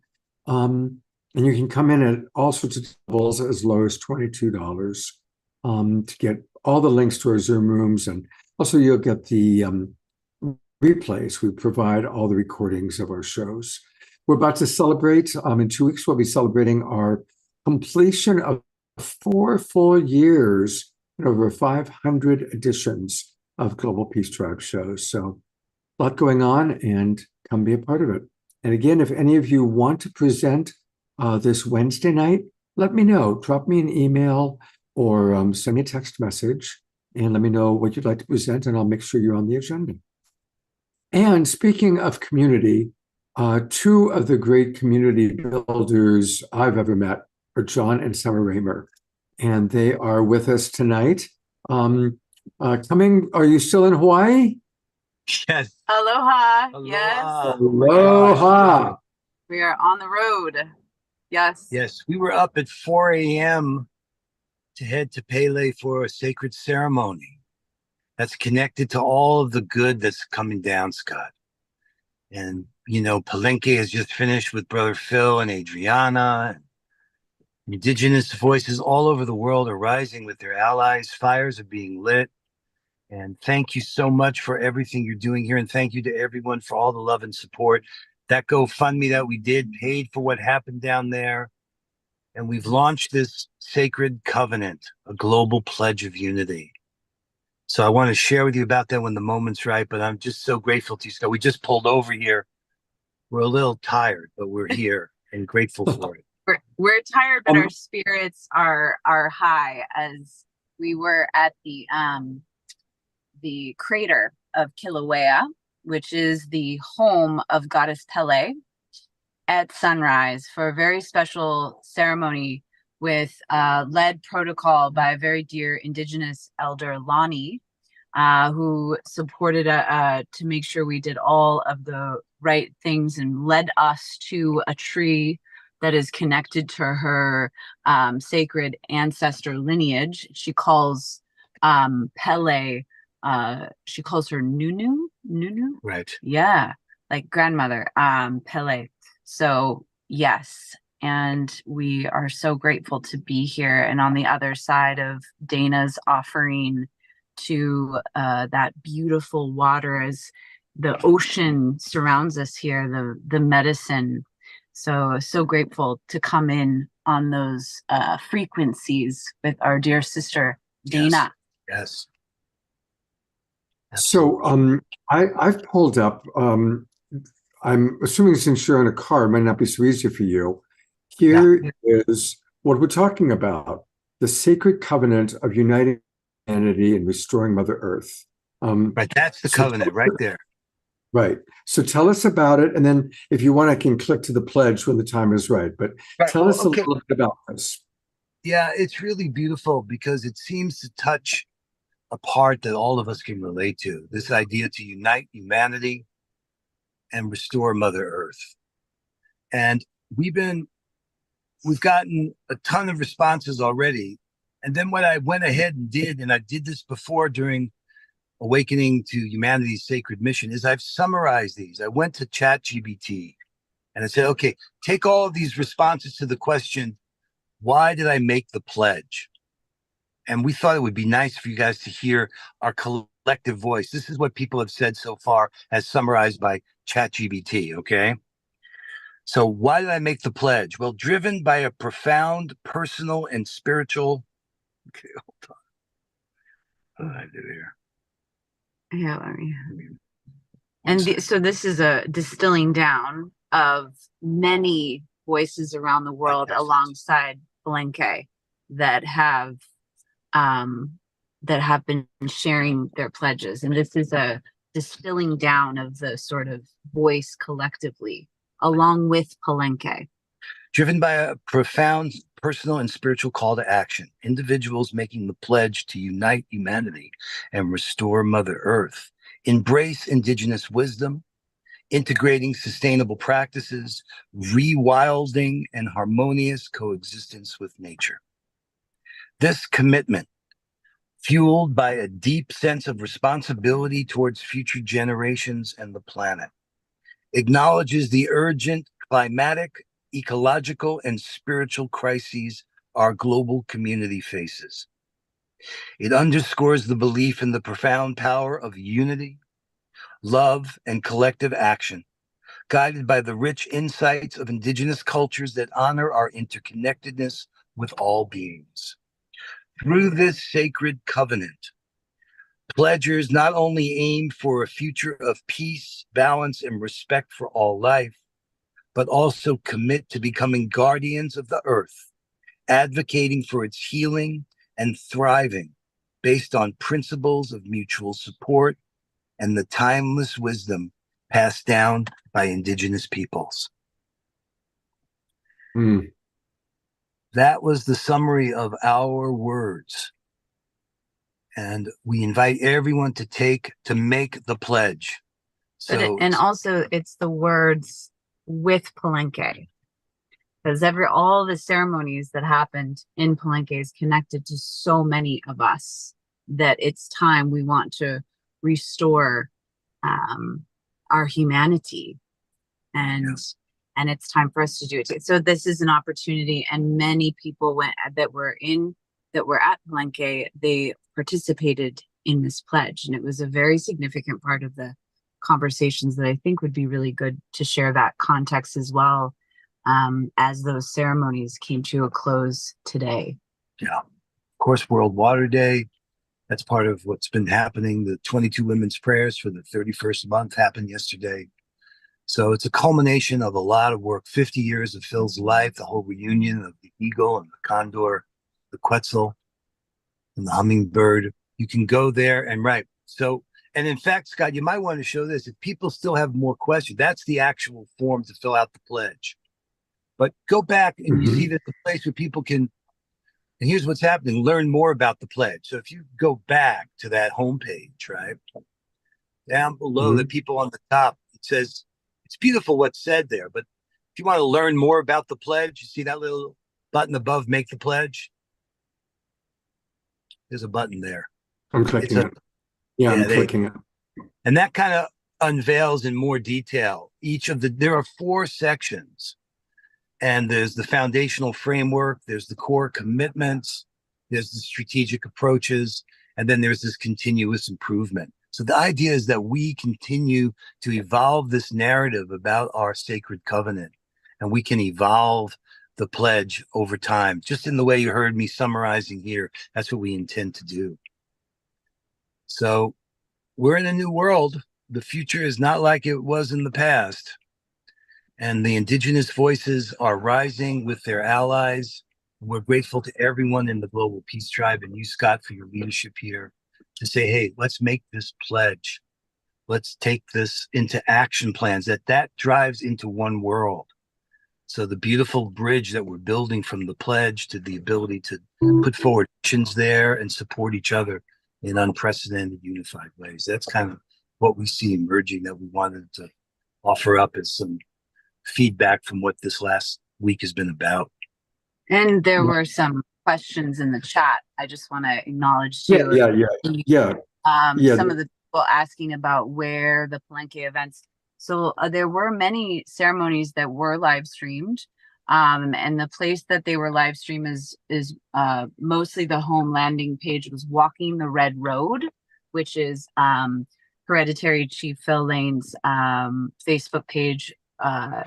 So you can really be with they were live thanks to Shonda and Mother Earth Network and so many organizations that supported through via Zoom hosting, and Gail Thomas and so many incredible organizations that supported what was happening right there on the lands. And I just remembering a conversation you had finally talking to Brother Phil, you know, how was it? And he said it's beyond the dreams. Like, it was beyond what he could imagine. And that's for those of you that maybe saw some pictures of him sitting next to 100-year-old elder from the Amazon. I mean, these were really profound constellation work where there were people coming together representing all these different parts of the Americas, and the healing and prayers and the ceremony work that they did for 7 days. And Phil's point is this. He's been saying that, look, we have no right, we the indigenous people, to tell other people how the world should unify.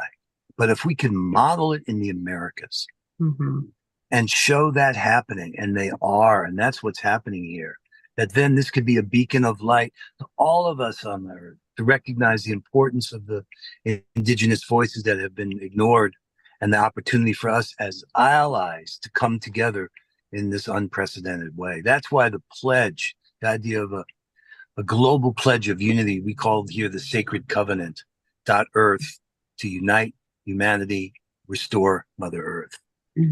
So yes, on the Facebook page, you can see replays of many of those over this past week. The opening ceremony was profound. So that happened on, what day was that? 17th, the 18th. It was a week ago. Anyway. I see that Sylvia has her hand up. Sylvia, do you have a question or a comment? You're spotlighted. Yes. I Hi, know Sylvia. Shonda Hi. Clausen had some adventures with posting the Zooms. So they can be found on her page, which I'm posting the link to that for anyone who's interested. Yes. And most of those too, Sylvia, were shared when there was trouble onto Walking the Red Road. Those videos that had challenging going live but you'll still find them if you scroll on the Facebook page. You'll see. This was in Chiapas, and we got a Starlink there to be able to get onto the internet. I mean, we really are doing our very best to connect us all up to this expression of unity. And thank you to the Global Peace Tribe, like Sylvia. I saw you in that Zoom room a lot with Gail, and we're all, you know, we're in this together. And Deborah, Robin, so many people that, you know, it really is a global beloved community that's happening here. Your work has been extraordinary on this. Thank you, Summer and John. Feeds our soul. It really feeds our soul. Thank you. Tremendous sense of purpose. Back at you, Sylvia. You know, this is what Put into the chat box. There's a lot of YouTube links for Chief Phil. For those of you who don't do Facebook, you can go on YouTube. Just put in the search Chief Phil Lane Jr., or you can use the link that I just put in there. Also, just want to let you know, John and Summer, that I was on a retreat all week long here in Ashland, Oregon, 45 of us. And we lit a sacred fire using ashes, because it was with the Twin Ray. They were with Chief Phil when the original eighth fire was lit. He gave them some of the ashes. We took those ashes, created a huge bonfire that we lit before sunrise on the day of the equinox, praying and connecting to our tribe in Palenque. And so it was very, very powerful. So I just wanted to let you know. I love that. And I feel the synergy with that as that part of the offering to Pele at sunrise this morning was bringing those ashes that you're talking about, that the Twin Ray and dear Brother Phil from the eighth fire in November in Mexico. Those ashes are spreading and building, but Pele, we offered that to Pele. So there's an incredible participation now anchored with the elementals out here on the Hawaiian Islands. And you know, Scott, yeah, it's fair to ask this question. Why is this pledge going to be any different? Why is it going to be different? And that's where the bridge to one world. In fact, if you could share that screen, it would be great. If you look, what we've done is we've set up a space in one world for the global pledge of unity. Which page do you want me to go to? So go to oneworld.earth. One World, okay. And there's a space there now on the left for the global pledge of unity. And you can learn more about the pledge there. Your feedback to it is so vital to just be able to tune in and listen to each other like we haven't been able to. But even more importantly, there are One World.earth. Yeah. It's not coming up. One World, ONE World. Oh, here it goes. Yeah, there. Got it. Okay, it took a minute. All right, so here? On the left, there should be the Global Pledge of Unity. Yep, here it is, Global Pledge of Unity. Yeah. And, okay, so this tells you a little about the Sacred Covenant. And then, you see where it says News? So you can learn more about the pledge, but click on News. Okay. And there, you'll see Unity and Restoration, empowering our sacred pledge from Mother Earth. You click on that second one down there. Click there. Bring that Unity and Restoration up. And I just said, why is this different? And the difference is the support that we can provide to each other. Whether you're signing as an individual or whether you're representing a group of organizations. If you scroll down, you'll see there's an image in there of what these kind of support structures can look like. Whether, we've got people that are helping us find these grants for people who need support for their organizations. There's resources here to help us learn. We've got Patricia Ann Davis's course up there, the course on radical collaboration by teaming up. You click on that little mind map there, you'll see it opens up, showing, maybe it's hard for folks to see, but you can see that I believe we're at a place where no longer we can just make promises and they go unfulfilled. We can actually take these commitments that we're making and get behind each other in our efforts to unify, to unite humanity and restore Mother Earth. And it's there. And that's where the bridge to follow through. It's awareness plus commitment that's followed through upon that's going to make the change. And a lot of those links are sent when you do actually make the pledge, not take the pledge. Those links do get sent to those the pledgers. Yeah. So you don't have to remember all that information and all those links. It's all coming to you. We're refining how to do this, how to really care for each other, and care like what you've been doing with the Global Peace Tribe. And hey, we're all in it together, and we're in it together all the way into the golden age. And I do believe that we're all walking each other into a new reality. And everybody has their role to play. We're all little imaginal cells finding each other to create the butterfly of the new paradigm. And John and Scott, you are two of my favorite imaginal cells. Oh, we love you, Scott. We love you, Scott. Well, we are imaginal cells right there with you, and some really profound wings that we are, it's time to stretch those wings with the condor, the eagle, the quetzal, and the hummingbird to feel into what, wings we are connected to wherever we are on planet Earth. And time again, I'm reminded of that when I'm with you, Scott, of that sense that we really are in this together, and every movement matters as we are dancing souls to that song. I just think of our dear sister Kristen Hoffman. Welcome to the golden age. I mean, by the way, Kristen is my co-host for next week's show. And next week's show is all about how we raise our vibration together, how we raise our frequency together. And Kristen's got some great things planned. So, and earlier today we had the Illuminate Film Festival on. Every year we support the Illuminate Film Festival, and oh my God, these amazing films that have been made. We had the woman who made the movie Awake. I don't know if you saw the Yogananda documentary a few years ago. Yes. Yeah, she was on with us about an hour ago. It's so beautiful how many people, everyone is finding their role. They're finding their role to play. And it's a blessing when we know what our role is to play. And for those people watching who don't know yet what your role is, it's okay. Just keep tuning in, pray, meditate, and pray for divine alignment to know, okay, I'm feeling called to do this. And sometimes people are feeling called to just leave a job or leave a relationship and clear the space to then have the time and the availability to do whatever your divine role might be. And sometimes it's the same divine role for 20 years, and sometimes what we're doing is changing every couple of days. It's all quite magical, however. Yes. And to remember that it is truly a magical experience to be living into the dreams that our ancestors, are wishing to be. Yeah. It's always the right time to do the right thing. It's always the right time to do what you love with the people you love. That is such a privilege. Yeah. That just feeds our soul, and we're so grateful to everybody here. And in that doubt, but what is that? What would John Baptiste say? Take a deep breath. Drink water.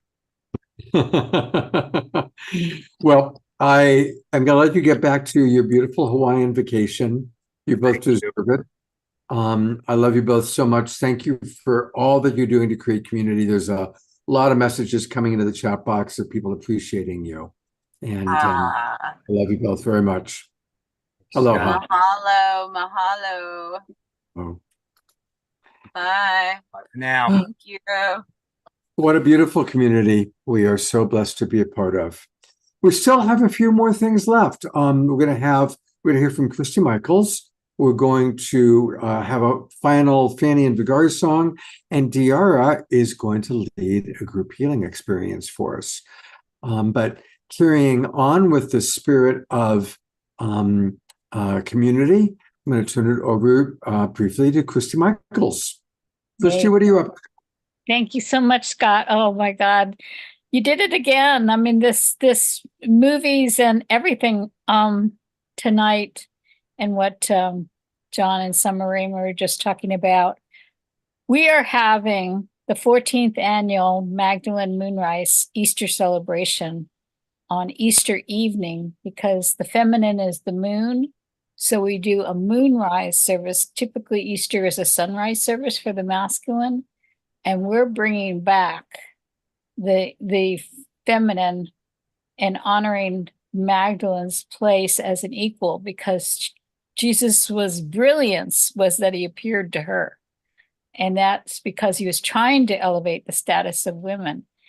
And I feel like the rise of the divine feminine is a huge social justice issue. My 4-year-old little granddaughter is going to be in this ceremony that we will be having to celebrate and honor the rise of Magdalene as an equal partner in partnership with Yeshua. She is being raised Jewish, and that one of the social justice issues is that when the crucifixion happened, you had the split and the demonizing of the Jewish people, and this rise of this white nationalist Christian evangelical movement that's separating out. We're bringing it back together for healing. And so my little granddaughter is going to walk down the aisle carrying in front of her heart the painting of Mary Magdalene as an empowered, enlightened feminine that was done by an artist up in Mount Shasta. And so I went over to show her the painting, and she looked at the painting and she just stopped for a minute. And she went, wow, she's beautiful.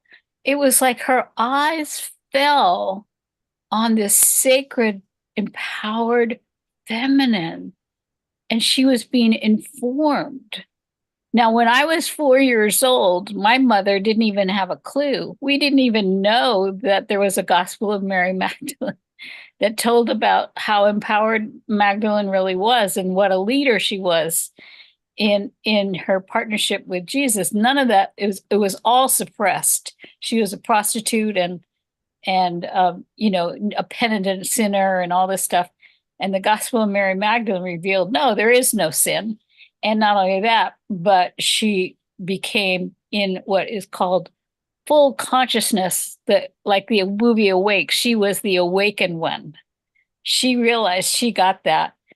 And the other thing about the ceremony is it's supposed to be heaven on earth, not heaven in the heavens. It's supposed to be heaven on earth. So we will have, I am being sent, the ashes from the eighth fire will be in our ceremony.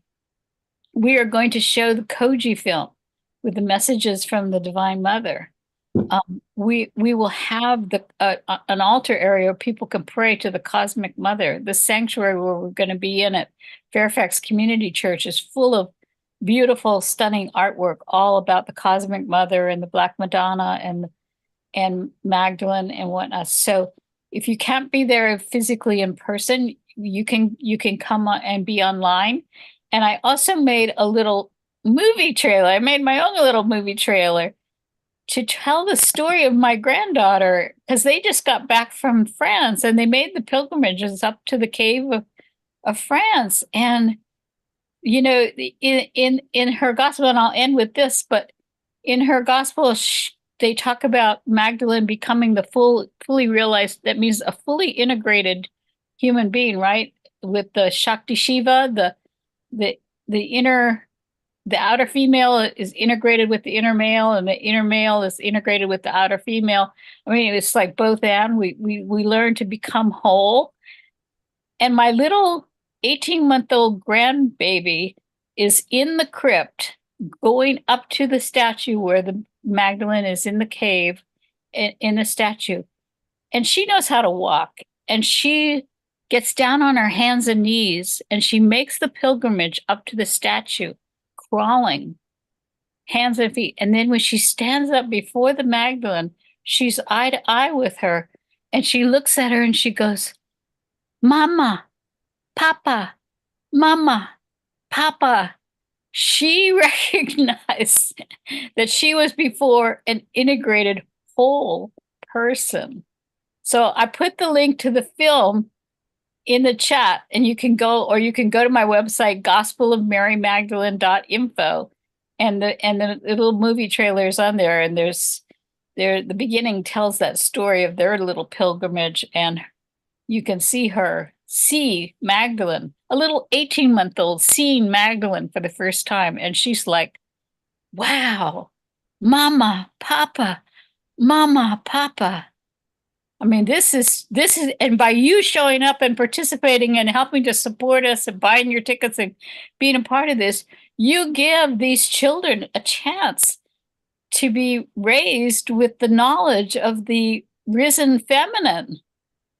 So thank you, Scott, for supporting. Thank you so much. So again, you can learn more by going to gospelofmarymagdalene.info, and I'm pulling it up right now for us to look at. gospelofmarymagdalene.info, and you can learn all about this amazing event that's going to happen on Easter Sunday. Keep going down just a little bit more, and you'll see the movie. There's the little movie trailer about the fairy tale. We're changing the fairy tale for little girls. Fabulous. So, thank you. Thank you so much for all that you do, and hopefully a lot of you will be able to make it on Easter Sunday. What a beautiful way to celebrate the true Easter. Thank you, Christy. Thank you so much. Bye. All right. Well, it's been another amazing, wonderful show. And we are going to go to Fanny and Vigari for some music. Just want to let people know again, next Wednesday night is our community show. Already some of you have reached out to me with ideas that you should like to share, contribute. So please, everybody, join us Wednesday night. Also, it's real important for everybody to register for the new season. We do have a new season starting in 1 week. So register now so that you don't miss any editions of The Awakening World. And as I said before, I'm really excited about a lot of the special events that I'm going to be putting on. We're going to be doing a lot more than just the Wednesday and Saturday night shows. So I'm putting into the chat box how to register. come join us. And honestly, we need your support to keep things moving and grooving and moving forward. So please do come and register, join us next Wednesday night, our community show, and a week from tonight, Kristen Hoffman and a lot of wonderful people. And it's all about raising our vibration together, raising our frequency. And I think Fanny and Vigari are giving me the cue that they're about ready. So I'm going to switch over to them. Hey, you two, have you enjoyed the show? It's been wonderful, quite interesting. It was amazing. Oh, good. Elevating, illuminating to see our family is alive around the world and how we connect with each other and how important it is to remember who we truly are, to live here in harmony with one another, to go back to our true selves on this planet Earth. Thank you for this wonderful show. We are illuminating and remembering ourselves. So here we go with our song, Remember, which is on our Bandcamp. Go get it. Much love. Here we go.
This voice I hear through deep space and time. This voice is intrinsic.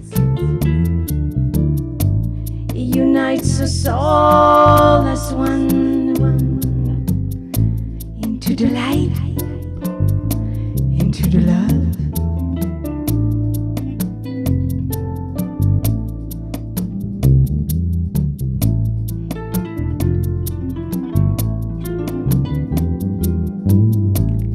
Source of all things. You came into life, you did, you are. Here you are, here you are. Remember? Remember?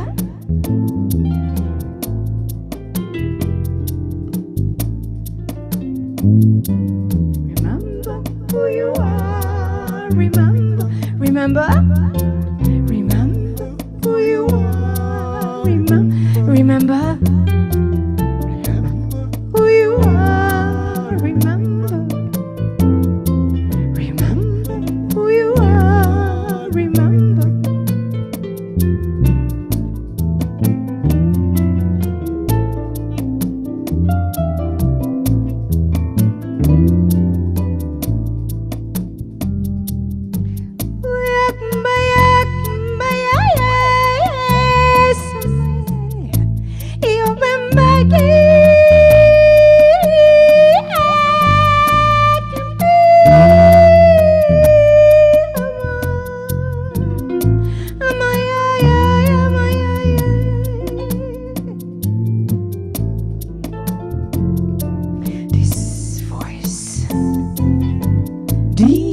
My senses,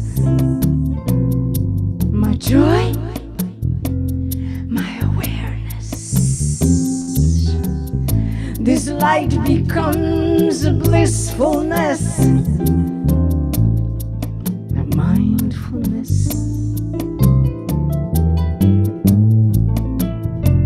flame of the one consciousness. Like a blessing to the world, you came into life. You did, you are. Here you are. Remember? Remember? Remember who you are. Remember. Remember who you are. Remember. Remember who you are. Remember. Remember. Remember who you are. Remember.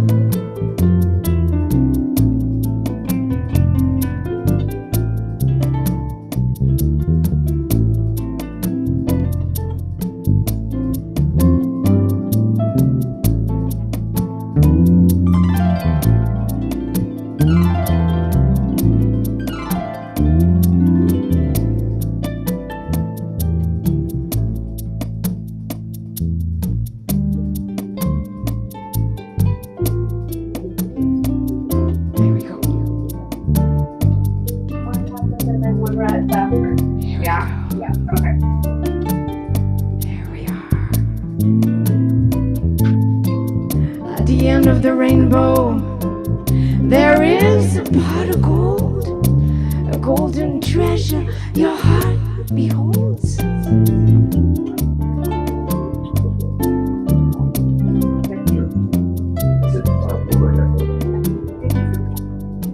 just gonna let the doctor know. The golden treasure of your heart is gold. Gold at the end of the rainbow.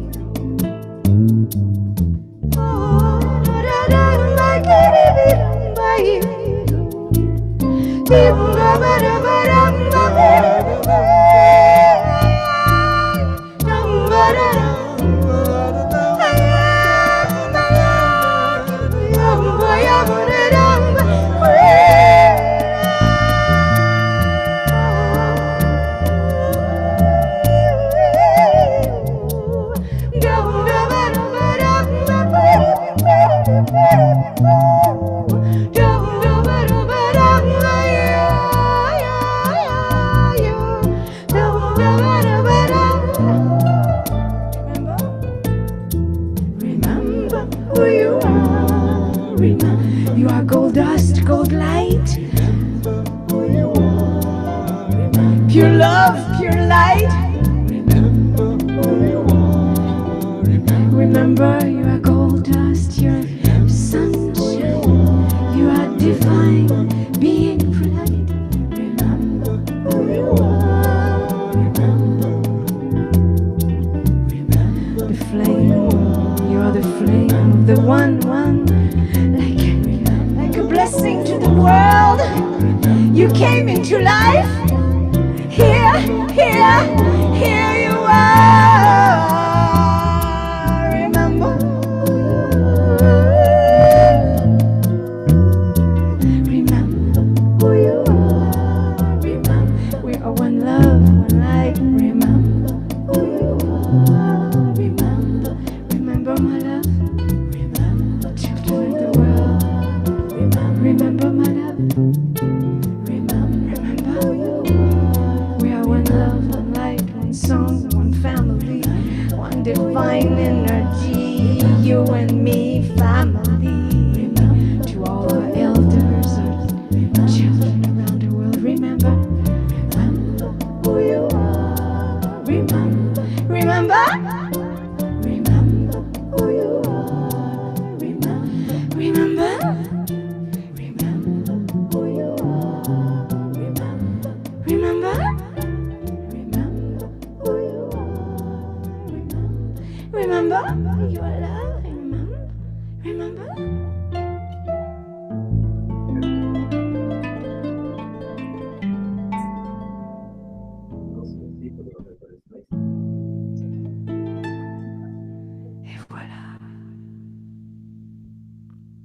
Beautiful, beautiful, beautiful, beautiful. Let's just twinkle our beloved Fanny and Vigari for such gorgeous, beautiful music. Wow. Hmm. Gonna go to full gallery view. It's so wonderful to be with you all and feel this divine energy that is being multiplied with this global peace tribe. Thank you. Thank you. And I remind everybody, let's support them by getting their music. And the best way to do that is to go to the mystiques1111.bandcamp.com. The mystiques1111.bandcamp.com. And where are you geographically right now? Where are you guys, where have you landed? We are back on Salt Spring Island, which is just off the coast of Vancouver, west coast of Canada. And while we look for our permanent home, we're staying at the house of a friend who has been kind enough to provide us with So this is our bedroom here, baby. We are Oh my having a God. bedroom concert show. Yeah, this is a bedroom It concert. does not look like a bedroom. It looks like the most beautiful studio in the world. You guys did a fantastic job. It looks fabulous. Wow.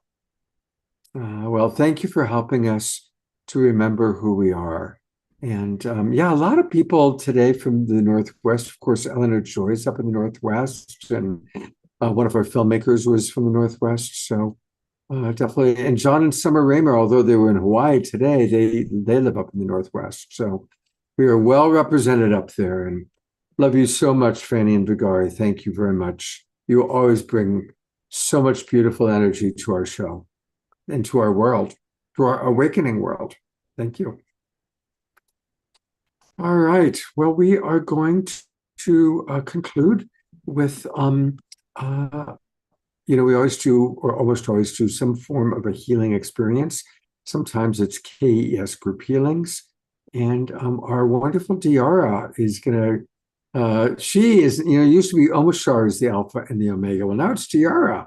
She started with the cheerleading of our Awakening World video, and now she's going to close us out with a beautiful healing experience. So thank you so much. I want to bring up Kit Thomas for a moment. Kit, you are actually on right now.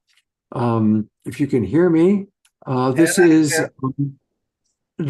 my other namesake. People always got Scott Thomas confused with Kit Thomas. He also is the beloved of our co-host tonight, Tayana David. And I noticed you popping on, so I want to say hello, Kit. Blessings and gratitude. How's everything going with all that you guys are creating for the festival? We've been climbing the mountain of producing this festival for about 4 months now, and no matter how hard and how fast we climb, it seems like the top is still just as far away. Finally, it's starting to feel closer. We're 2 weeks out, and so much has come together. As Tayana mentioned earlier, there's such a beautiful constellation of souls that have come together to help birth this next generation of the Illuminate Festival, which was incubated for 9 years in Sedona, and now which is a community of 9,000 people. And the board felt that it was ready to be in a larger community and closer to an airport, and so. But it has been basically a whole reinventing of a lot of it to scale it up to be a Santa Barbara Film Festival, and but we're so excited. It's hit a point now where it feels like we're in the groove, and well, congratulations. I know it's a lot of hard work, and I love you, my brother, and I know it's going to be great. A lot of our people have signed up for the virtual pass. I know some people are having a little trouble. A couple of people mentioned they were having trouble figuring out how to get the virtual pass, but some of our people did, and some are having trouble. Two things about that. First of all, if there's time and if anybody's interested, first of all, they can reach out to us. But if you want to put the Illuminate homepage back up, I can just show everybody quickly how to find their way to that. But the other thing is that for people who may be interested in coming to Santa Barbara or who are in Santa Barbara, there are lots of individual tickets left. The all access passes sold out so fast, it was crazy. We had no idea that was going to happen. But literally for every film, there's plenty of individual tickets left. And for Deepak Chopra on Friday night, for Joe Dispenza on Saturday night, that we have tickets available. And if you're having trouble, feel free to reach out to me or Tayana. But show us what's the easiest way for people to buy the virtual package? Tayana, just let's make sure. Yeah, so Tayana's gonna just make sure I do this right. So if we go to 2024 festival and scroll down just not very far, you see virtual on the right, in person on the left. Right.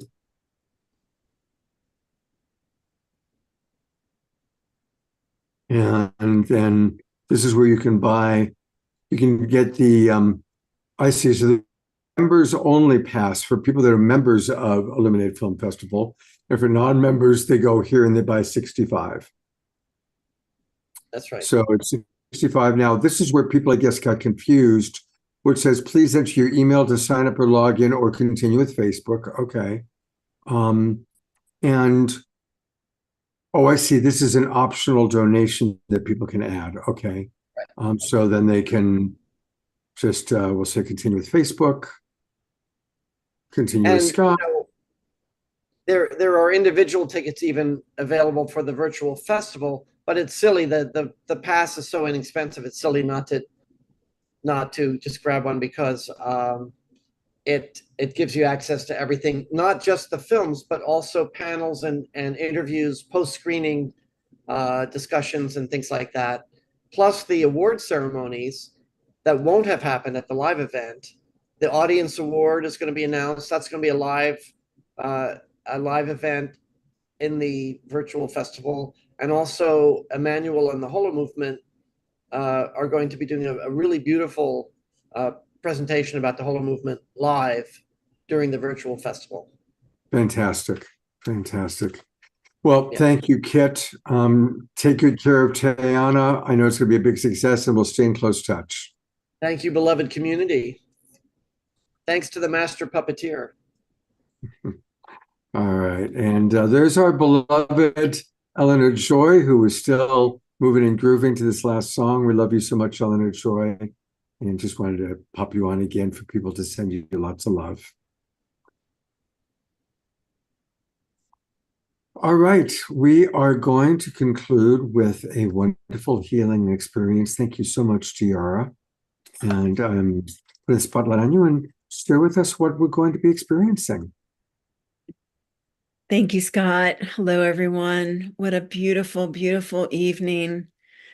Just filled with the sound of the water and Dana's voice and the music by Fanny and Vigeri. That was just magical. And so we're going to continue that magic. We're going to continue the integration of our masculine and divine feminine selves. And we're just going to fall into prayer and see what happens. So everyone make yourselves comfortable, even more comfortable than you are.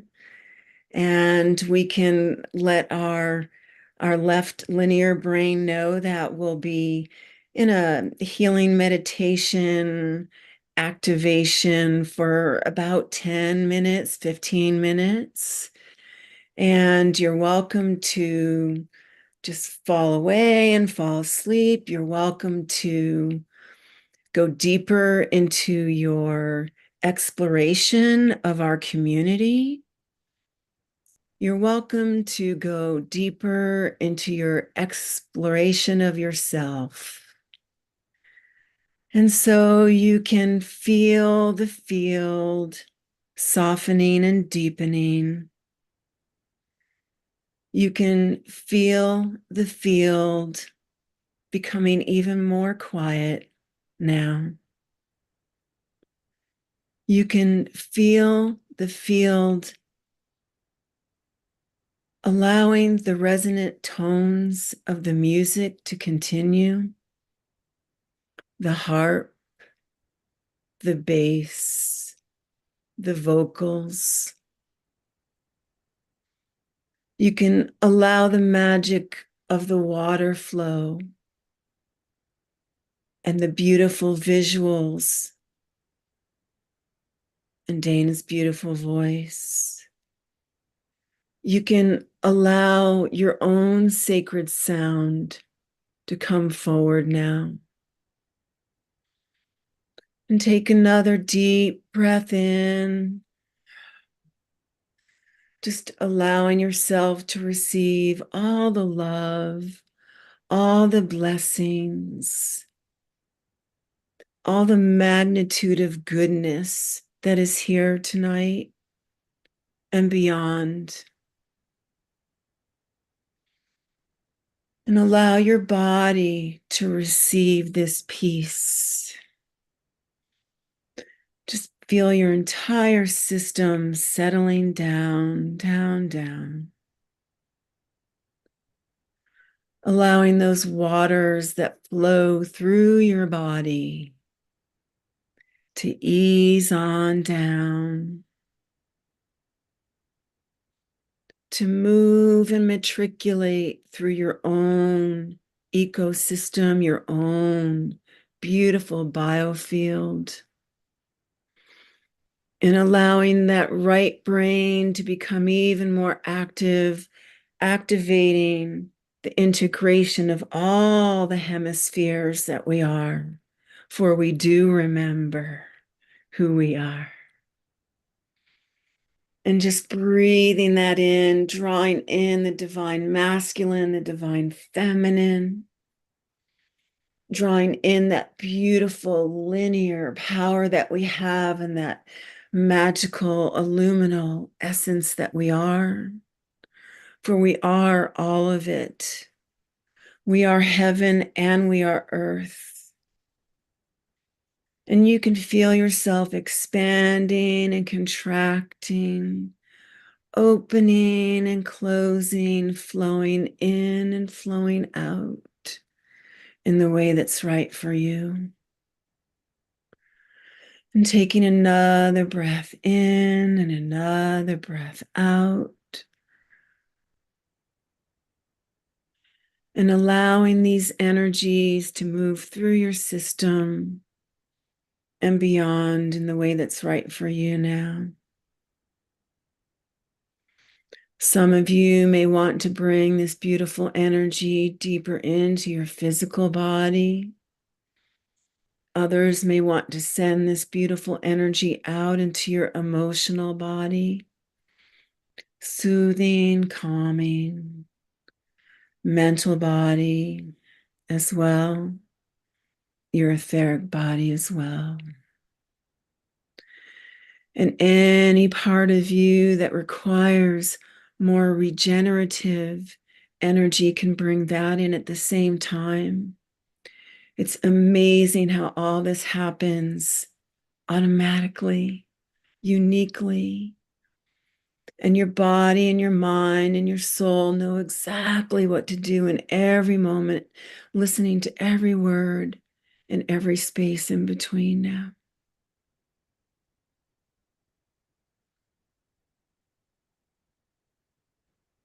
Allowing that silence to fill the spaces. Allowing that light to come in. Filling your entire being, your entire essence with more light now.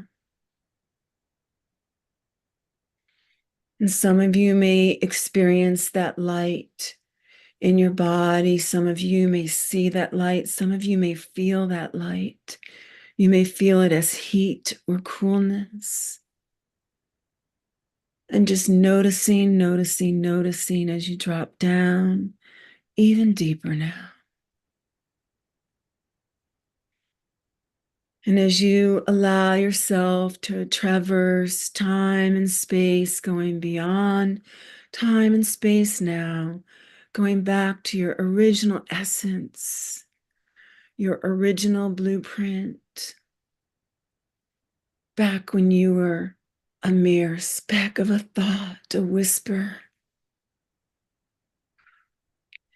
And in this space, when you were and are indeed all of it,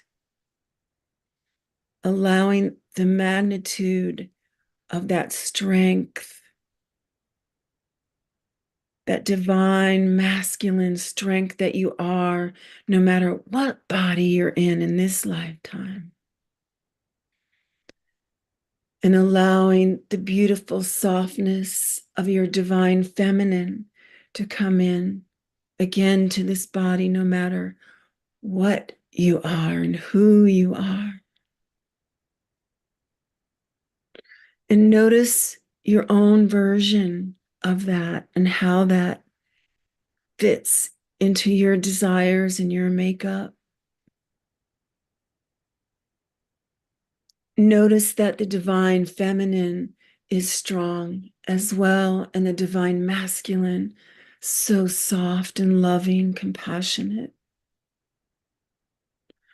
The divine feminine, that fierceness when you're protecting from love, and that divine masculine when you're showing grace and maximum compassion.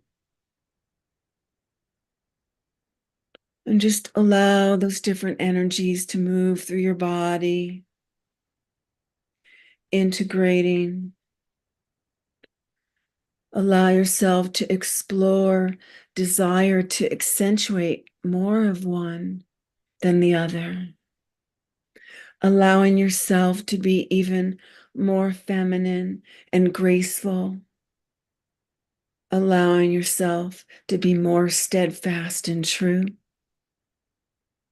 That divine beauty that you are, the all of it.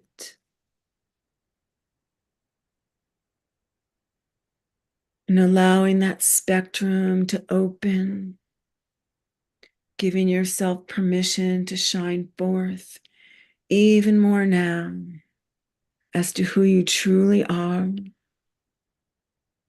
For we have all been all of it. And just breathing that in, allowing the truth of that to continue to permeate.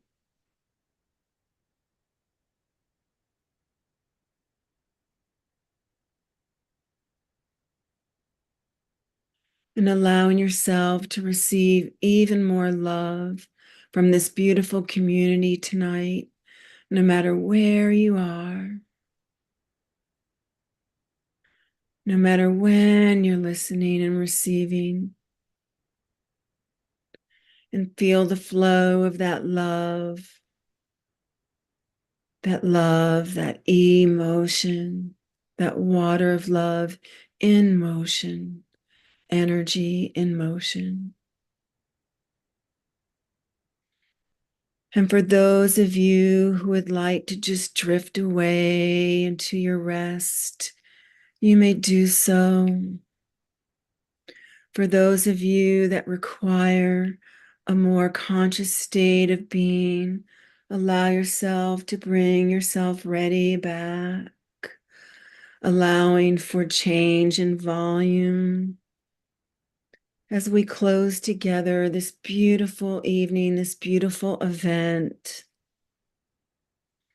and we thank each other, we thank our guides, we thank all those seen and unseen that make this possible.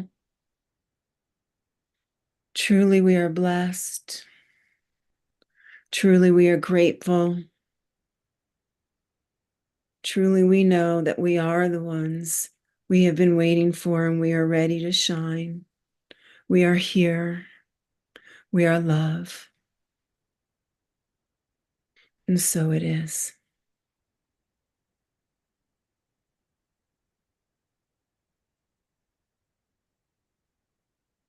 And just breathing in as you allow yourself to recalibrate,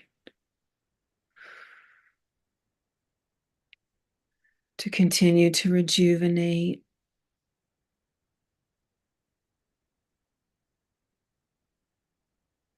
Knowing that you can tap into this energy field anytime Just thinking of all the beautiful ones here, loving and supporting each other.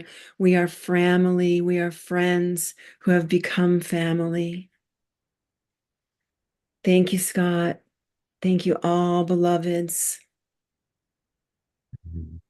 Thank you, Tiara.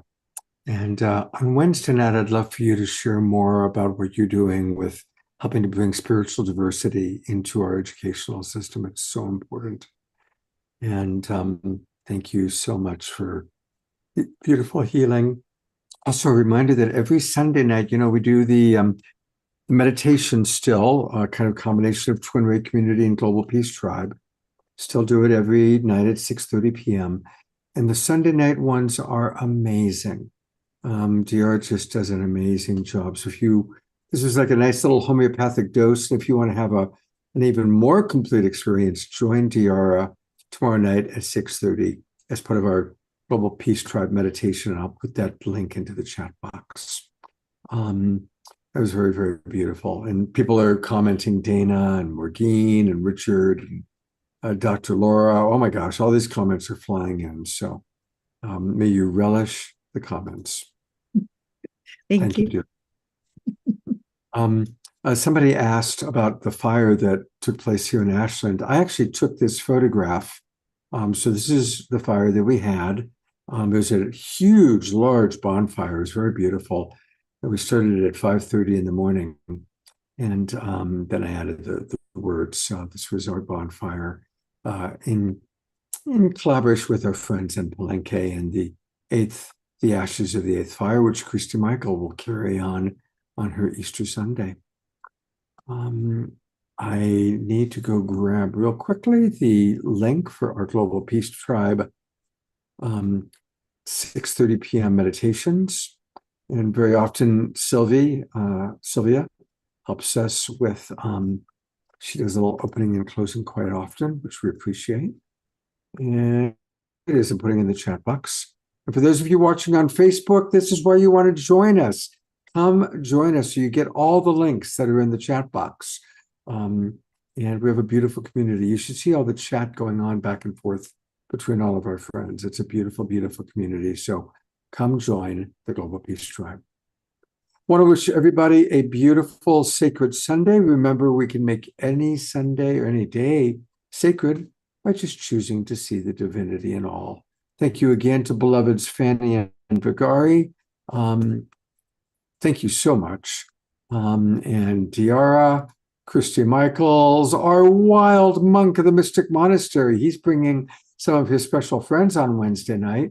Christy Michaels, the embodiment of Mary Magdalene, and all of you going to go to Gallery View. Thank you, everybody. Dana, beautiful job. Thank you. Have a beautiful evening. Have a beautiful Sunday. We'll see you all on Wednesday night. God's blessings, everybody. Thank you. Blessings, everyone. Good night. Beautiful.